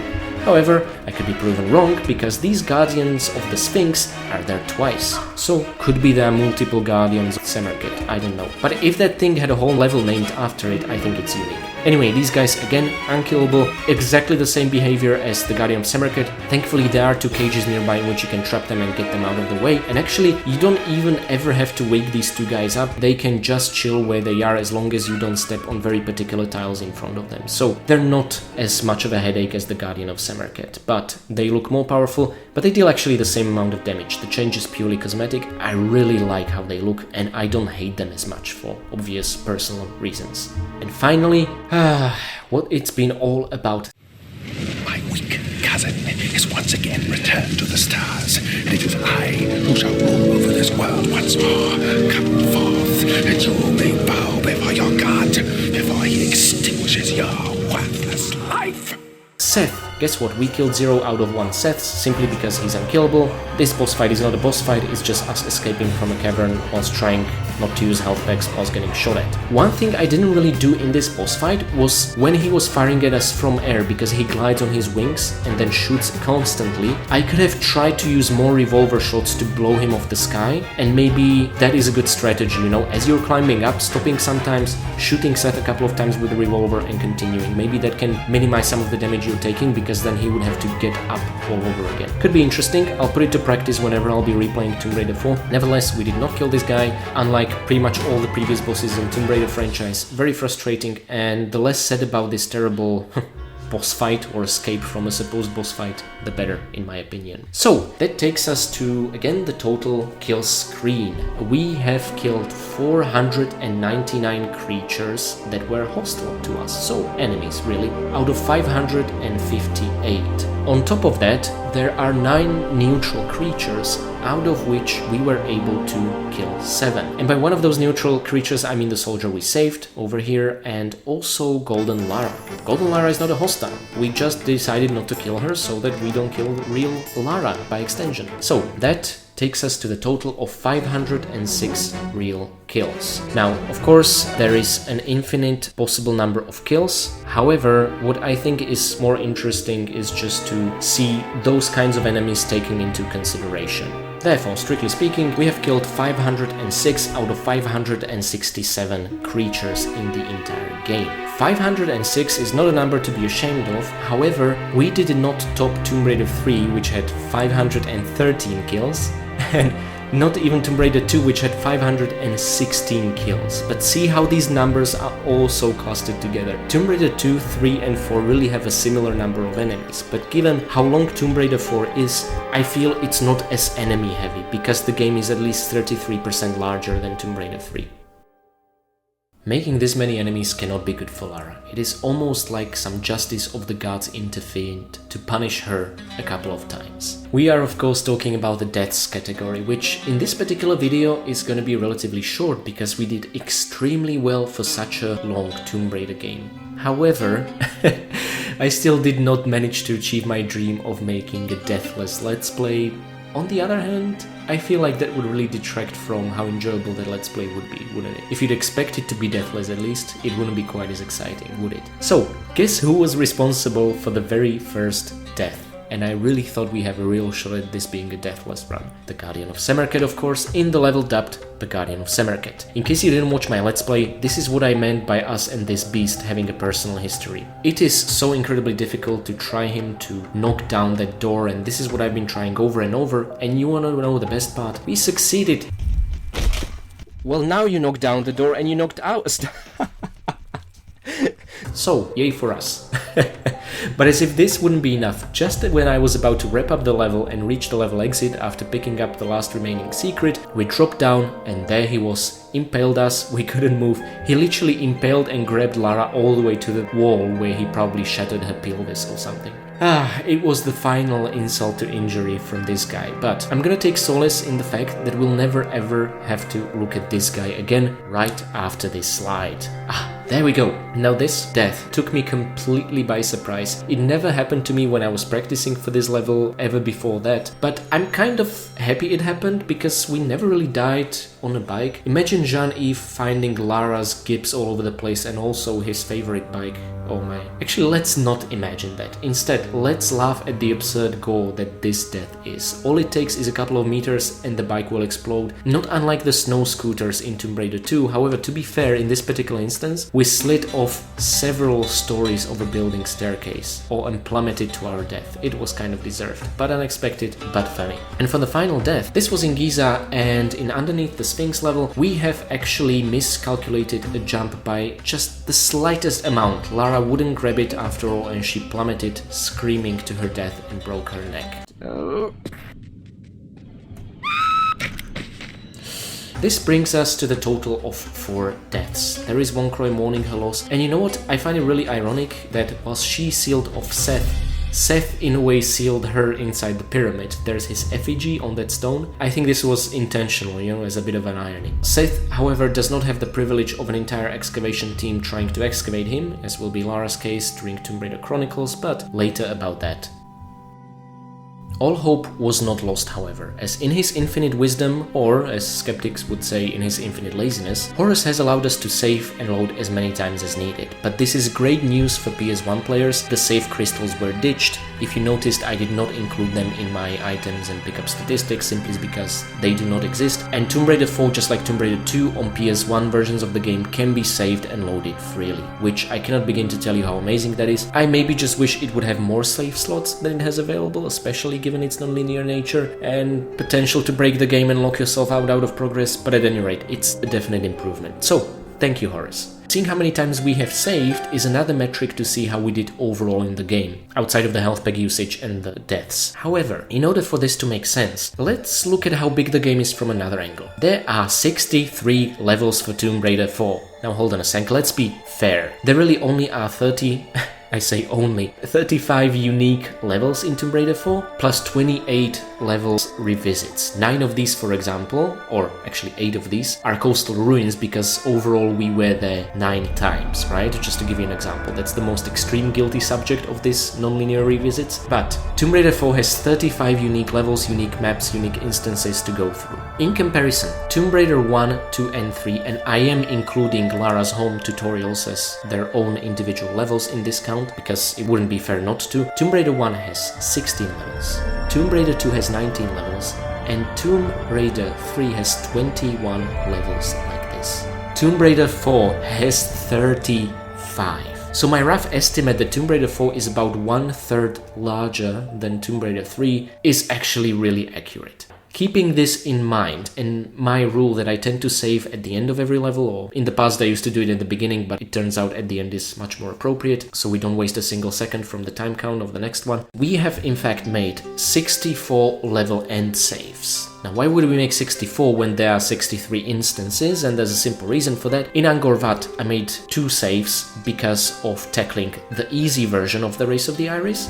and the hard version of the Race of the Iris. So it's important to differentiate between the two. So even though there are 63 instances, I made 64 saves. Now, that means that we are left with 10 within level saves. These namely are before picking up the Golden Skull, the final 8th one in Angkor Wat, so that we would have free access to easy and hard version of the Race of the Iris. Then furthermore, winning or losing the game of Senet against Semerkhet, so that I could show you and tackle both the winning path and much preferred losing path of the level. And, okay, completely unnecessary, but actually I'm so happy I did this and am able to demonstrate it also here right now. I have saved 4 times in the Lost Library of Alexandria when moving around the globes in the astronomy room, just to show you how the loading screens work. As you can see here, it is mostly empty. Now the globe has moved towards its target. Now 2 globes are within their targets, and now even more, right? This is me just reloading over and over a different stage of us doing the puzzle. And by the way, the one globe you can see that doesn't have light shining on top of it, that's the one Lara is currently pushing right now, but we cannot see her. We can somehow only see the movable objects, but I would imagine we cannot see enemies or Lara herself on these kinds of loading screens. So this is a proof that this is how the loading screens work. There is a fixed camera angle placed in the level, and I first noticed this in the Temple of Poseidon level because I noticed, hold on a sec, this mouth had water coming out of it, but before it didn't, and I was correct. So, just for the demonstration we used 4 saves. Then there was a save in the City of the Dead just before making that secret jump, and as it turns out we succeeded on the way there and on the way back on the very first go, which was absolutely amazing. I actually didn't know that later we would die on a bike in this level. No! I managed. And then there was a particularly nasty, difficult jump in the Chambers of Tulun. I decided to have sort of a time-saving method for this rather than using the rope because I wanted to show you how to get all the goodies and the secrets and get all the kills within these chambers themselves while still keeping the Minotaur hypothetically trapped inside. It is entirely possible, and do it within the time limit. Then there was the jump towards the secret in the Citadel Gate that I saved and that we managed on the very first go as well. Excellent. And then finally, as it turns out, also I made an unnecessary save here in underneath the Sphinx level when I was about to show you and explain to you the order in which you need to tackle the underwater maze. Actually, to be honest, this save came in handy because we later died in that bit and I thought we have to repeat the whole level, but I could actually just had to repeat the underwater maze and reach that point. So I was very happy about that. So here you see sort of a flyby footage of the 74 saves overall, and there, Horus being our judge, we have saved 74 times. I remember in the past, I think for Tomb Raider 2 that I was really experienced with, I had the goal of not exceeding 50. I had similar goal like that for Tomb Raider 3, which I'm not sure we managed to achieve. At any rate, keeping in mind that 64 of these saves are just for level beginnings for me to be able to record the footage, saving only 10 times within a level with a behemoth like this, I am very happy. I am so incredibly proud of this result. So how long did all this take? Well, there we go. Our entire playthrough took 15 hours, 44 minutes and 11 seconds. However, watching the entire Let's Play will actually take 19 hours, 45 minutes and 27 seconds. That is over 4 hours difference, which is absolutely insane. It is the longest playlist I ever did of the longest game. I do understand why I was feeling burnt out with Tomb Raider 4 towards the end, in my sort of short discussion as the credits were rolling. Nevertheless, looking at this, I'm incredibly proud because, well, at least I'm hoping, and your feedback will be the judge of that it's been an incredibly informative and hopefully also entertaining 19 hours plus 45 minutes. Now, whenever we look at the time taken, there is this huge gap between the actual Let's Play time and the time tracked within the game at the very end, and the reason is very simple. Whenever I'm redoing a passage, or let's say after death, repeating something, I do not record what I have already recorded. As a result, I do things much faster. So certain passages I tackle much more quickly, and as a result, this creates the time difference. And I think it's really interesting to see this across many different games in the franchise. And actually, we have topped Tomb Raider 3's 14 hours and 29 minutes with the playthrough time. And I'm not even gonna talk about the Let's Play time, that's its all separate nightmare. But this is the biggest and the longest game in the franchise, to be honest, quite unsurprisingly. So, that's it, video over, time to wrap up. Nah, don't worry, I have not forgotten about our favorite top category winners. This is the part of the video where I will be awarding to some of the levels an award for being the top, or actually the very worst, and something. And the very first category I'm gonna start with has 2 hypothetical winners, depending on if we're looking at levels all the times we revisit them as combined, or if we only consider a unique instance of said level, which in Tomb Raider 4, depending on your approach, might differ. So, let me share a screen. This should look very familiar. Can you guess what level this is? Of course, it is Coastal Ruins with 5,304 meters crossed, which in the game world means 1,768 squares crossed. This is Coastal Ruins times 9, because we have been through these 9 times during our Alexandria journey overall. Adding all of that distance together, this is what we get, and it is bigger than any single level in the rest of the game. However, if you do not consider backtracking to be a fair game, well, I have just the thing for you.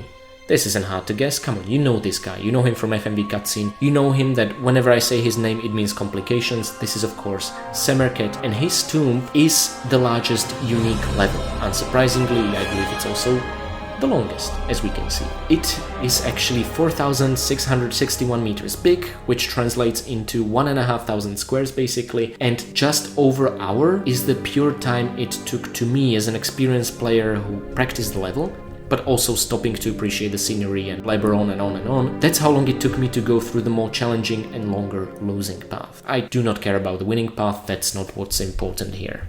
The next contender, and actually a winner of a certain category, is the very opposite. Can you guess what the shortest level of Tomb Raider 4 is? I've already mentioned this level, and I've already shown Von Croy's secret hidey hole for the secrets count exploiting glitch. You know it, it is Hall of Demetrius. Very unsurprisingly. We have been here and covered 353 meters, which only translates to 118 squares, which actually is more squares than I expected, to be honest, during our brief visit here. Now, I would actually also award this level another award for having the least items, but if you remember, it does have one very important key item. So, it does not get that award. Instead, there is another one. You can probably guess what this is. This is not taking part in Egypt in 1990s, but in 1980s Cambodia. We're playing as young Lara. This level will receive the reward for the fastest level, and unsurprisingly, it has race in the name. This is the race for the iris. Our easy path actually took 2 minutes and 11 seconds. Our hard path took 2 minutes and 29 seconds. Now you might be wondering, oh, so the hard isn't that longer, is it? But here is the kicker. If you remember, in the easy path we let Von Croy win intentionally so that I would show you the alternate cutscene, what happens when he beats Lara to it, and then in the hard path we actually beat Von Croy to show you the real cutscene. And yes, I'm calling the one where Lara wins the real cutscene. But if we were to also beat Von Croy to it in the easy path, it would have taken us 1 minute and 33 seconds to win. Regardless of which one of these three approaches you accept, this is still the shortest unique level of Tomb Raider 4, and therefore it gets the award for being the fastest level, so to speak, and I hinted at it before in the Hall of Demetrius, but is the only level with 0 items found in the entire game. The whole point of the level is to get an item, Iris.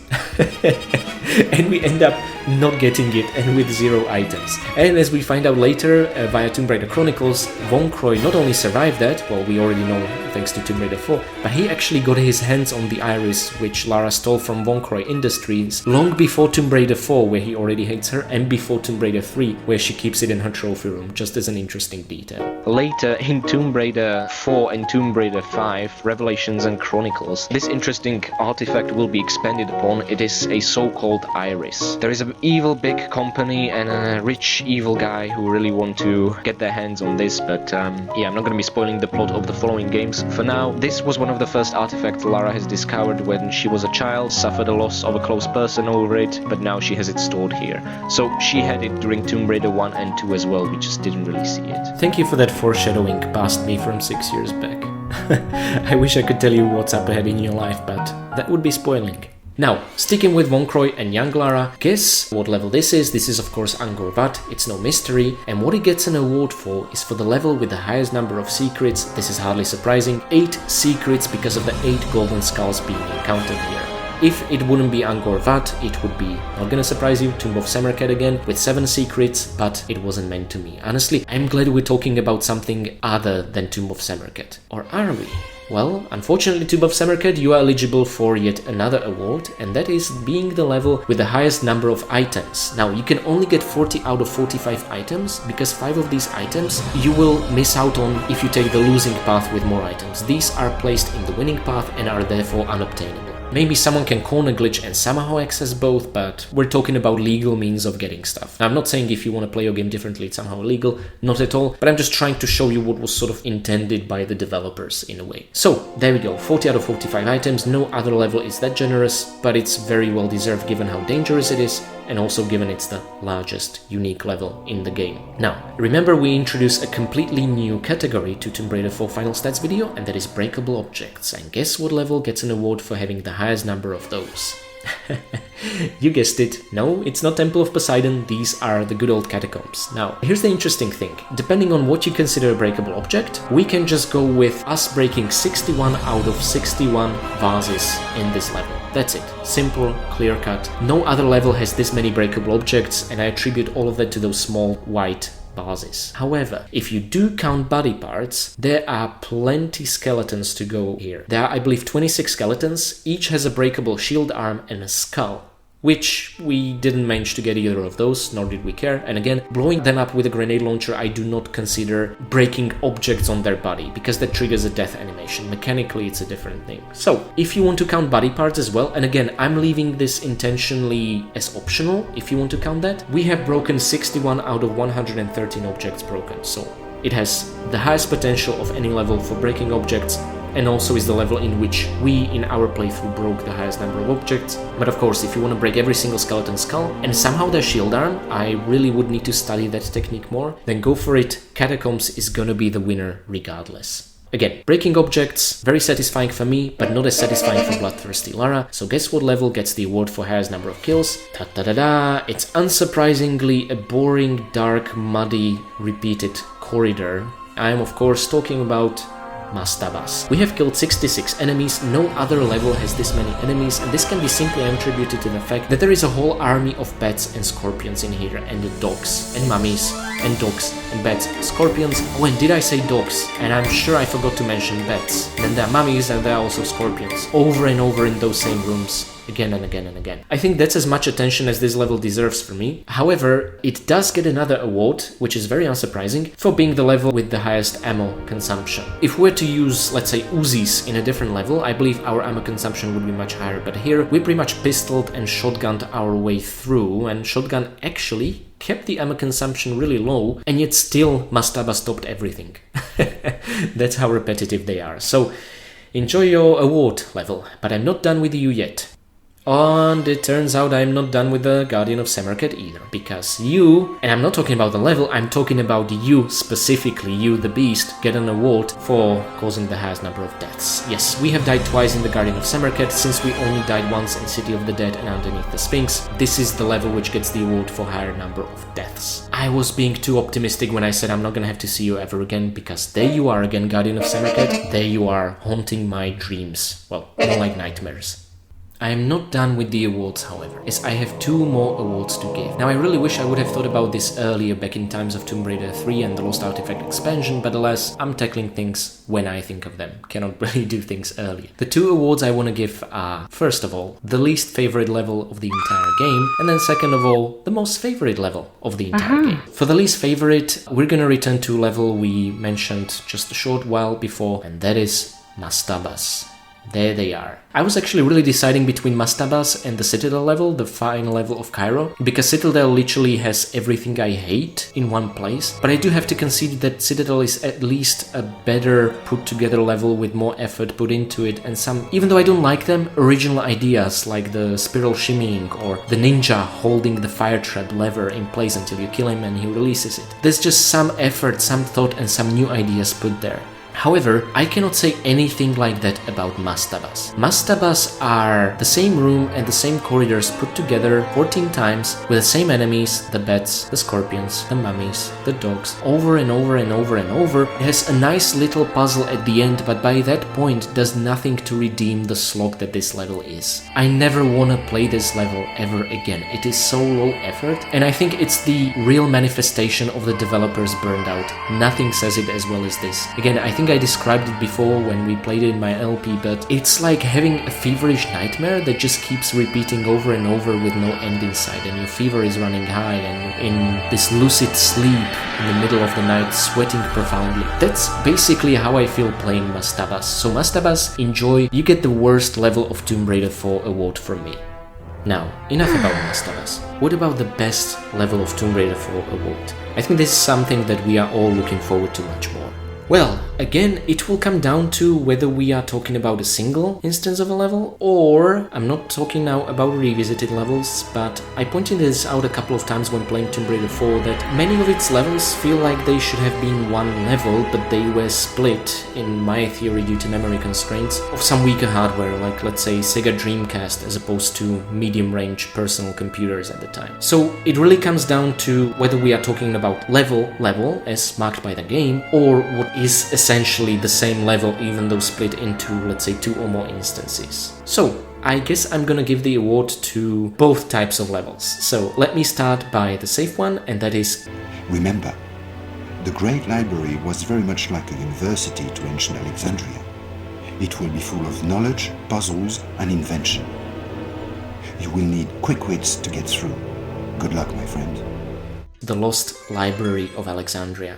The Lost Library level is my absolute favorite single instance level. The moment you walk in, you are welcomed as if you entered Lara's home, albeit a more interesting and dangerous version of it. Everything is pristine and preserved, and just as Jean-Yves hyped this level in one of the cutscenes when we revisited him in Alexandria, it's full of puzzles and knowledge and contraptions, and it did not disappoint. It has some of the most effort put into puzzles and into hints and solutioning system. We have, of course, the unforgettable astronomy room with the globes, which, okay, is not fun to actually move around, but to figure it out by using binocs to light the map, and also the fact that it's historically accurate. Back when people believed in geocentrism as opposed to heliocentrism, it's excellently put together. And the fact that you have to, this being an astrology room, unlock it by finding stars in a complete side dungeon full of mechanical soldiers with a specific target weak spot. I can't begin to tell you how much I love this. One of them being an amazing horseman boss fight whilst trying to keep distance and shoot him in the chest, which he actually is actively covering with the horse's head. This is some of the best tomb raiding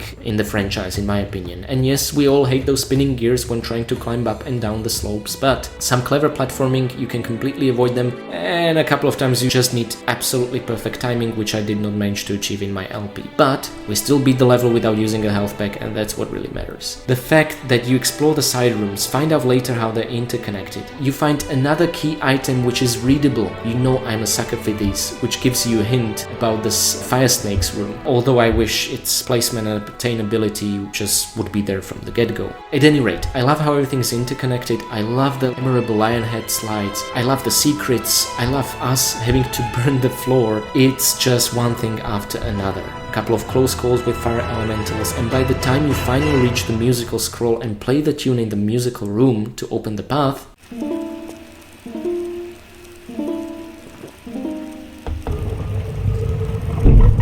which is, in my opinion, a nice throwback to the Tomb Raider 1 main theme.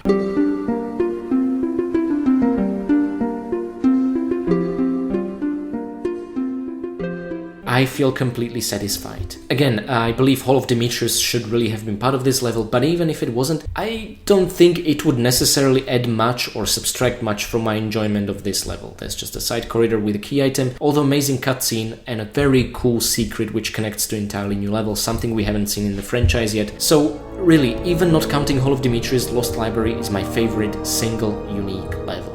But there is a part of the game which I love even more, and I need to mention this. There is the Tomb of Seth and Burial Chambers. These two levels, which really in my opinion are the same level, are some of the best tomb raiding in the entire series again. That's the problem, that Tomb Raider 4, and I think it's one of the reasons it's remembered so fondly but rarely played to the very end, is how strong the Tomb of Seth and the Burial Chambers are. Some of the most amazing trap design, enemy design, interconnectivity, most beautiful environments and physics. The engine really shows off. The best places to use the binoculars flash utility. The fact that we now have a new companion showcasing some of the advanced AI that they were talking about in the pre-release magazines and marketing. It's all there. It doesn't really get more beautiful and epic than that in the rest of the game, which is a shame. I feel all games have this thing called momentum, when they feel like they are just slowing down or where they're really picking up the pace and the stuff gets real. That's all about momentum. And in two separate games, you can do equal amount of things great, you can do equal amount of things average or just not really well, but depending on how you pace these, people will experience them differently. And I feel we are all hyped about playing Tomb Raider 4 because we're thinking of these two levels. Then there's an amazing jeep chase in KV5 and Valley of Kings, but the problem is nothing following this gets quite as good. I, for example, love Cairo levels, but many people really dislike them. Giza I absolutely cannot stand, I'll be honest. There are some good ideas there, but if something has mastabas, I don't want to go there ever again.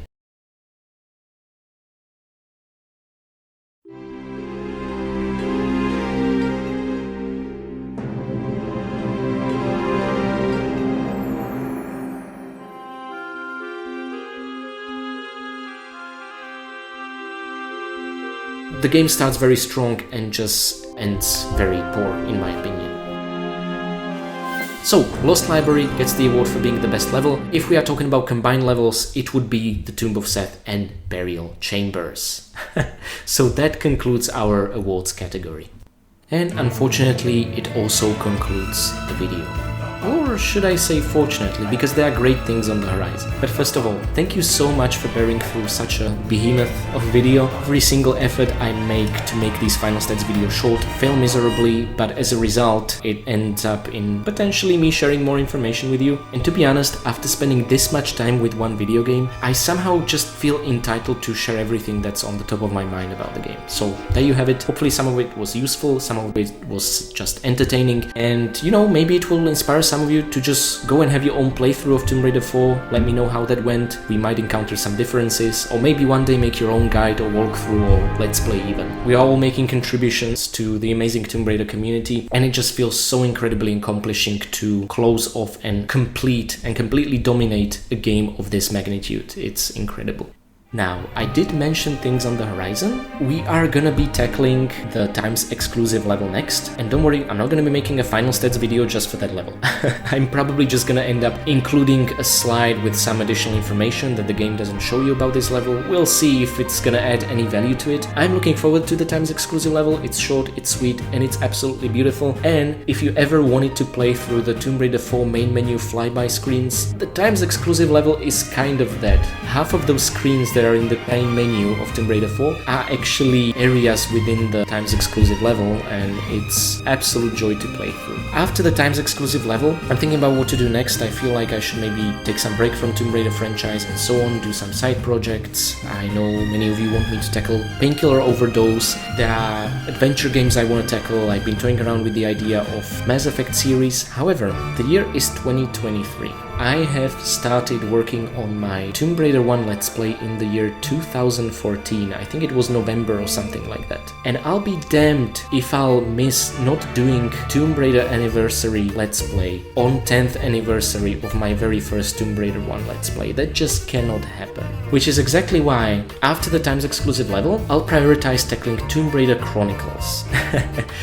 That shouldn't be too much of a problem, because whilst I absolutely love Tomb Raider Chronicles, I understand it received some outrage at the time it was released, because it's not really a full-fledged Tomb Raider 5 as it was marketed, and actually it was being sold for full price at the time, which really isn't fair. It's more like the Lost Artifact expansion for Tomb Raider 4, or the Golden Mask expansion for Tomb Raider 2, or the Return to Egypt and Unfinished Business for Tomb Raider 1. It's just a couple of levels that are building up on the foundations established by Tomb Raider 4.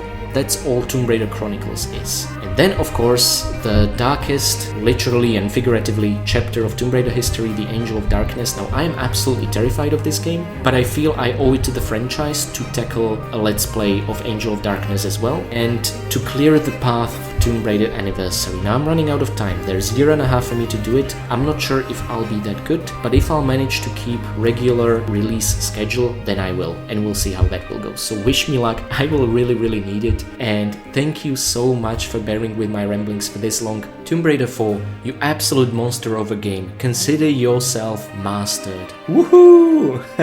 Thank you guys so much for staying here. Hope you enjoyed it, and I will see you next time in the Times exclusive level for another dip for a very brief Egyptian adventure.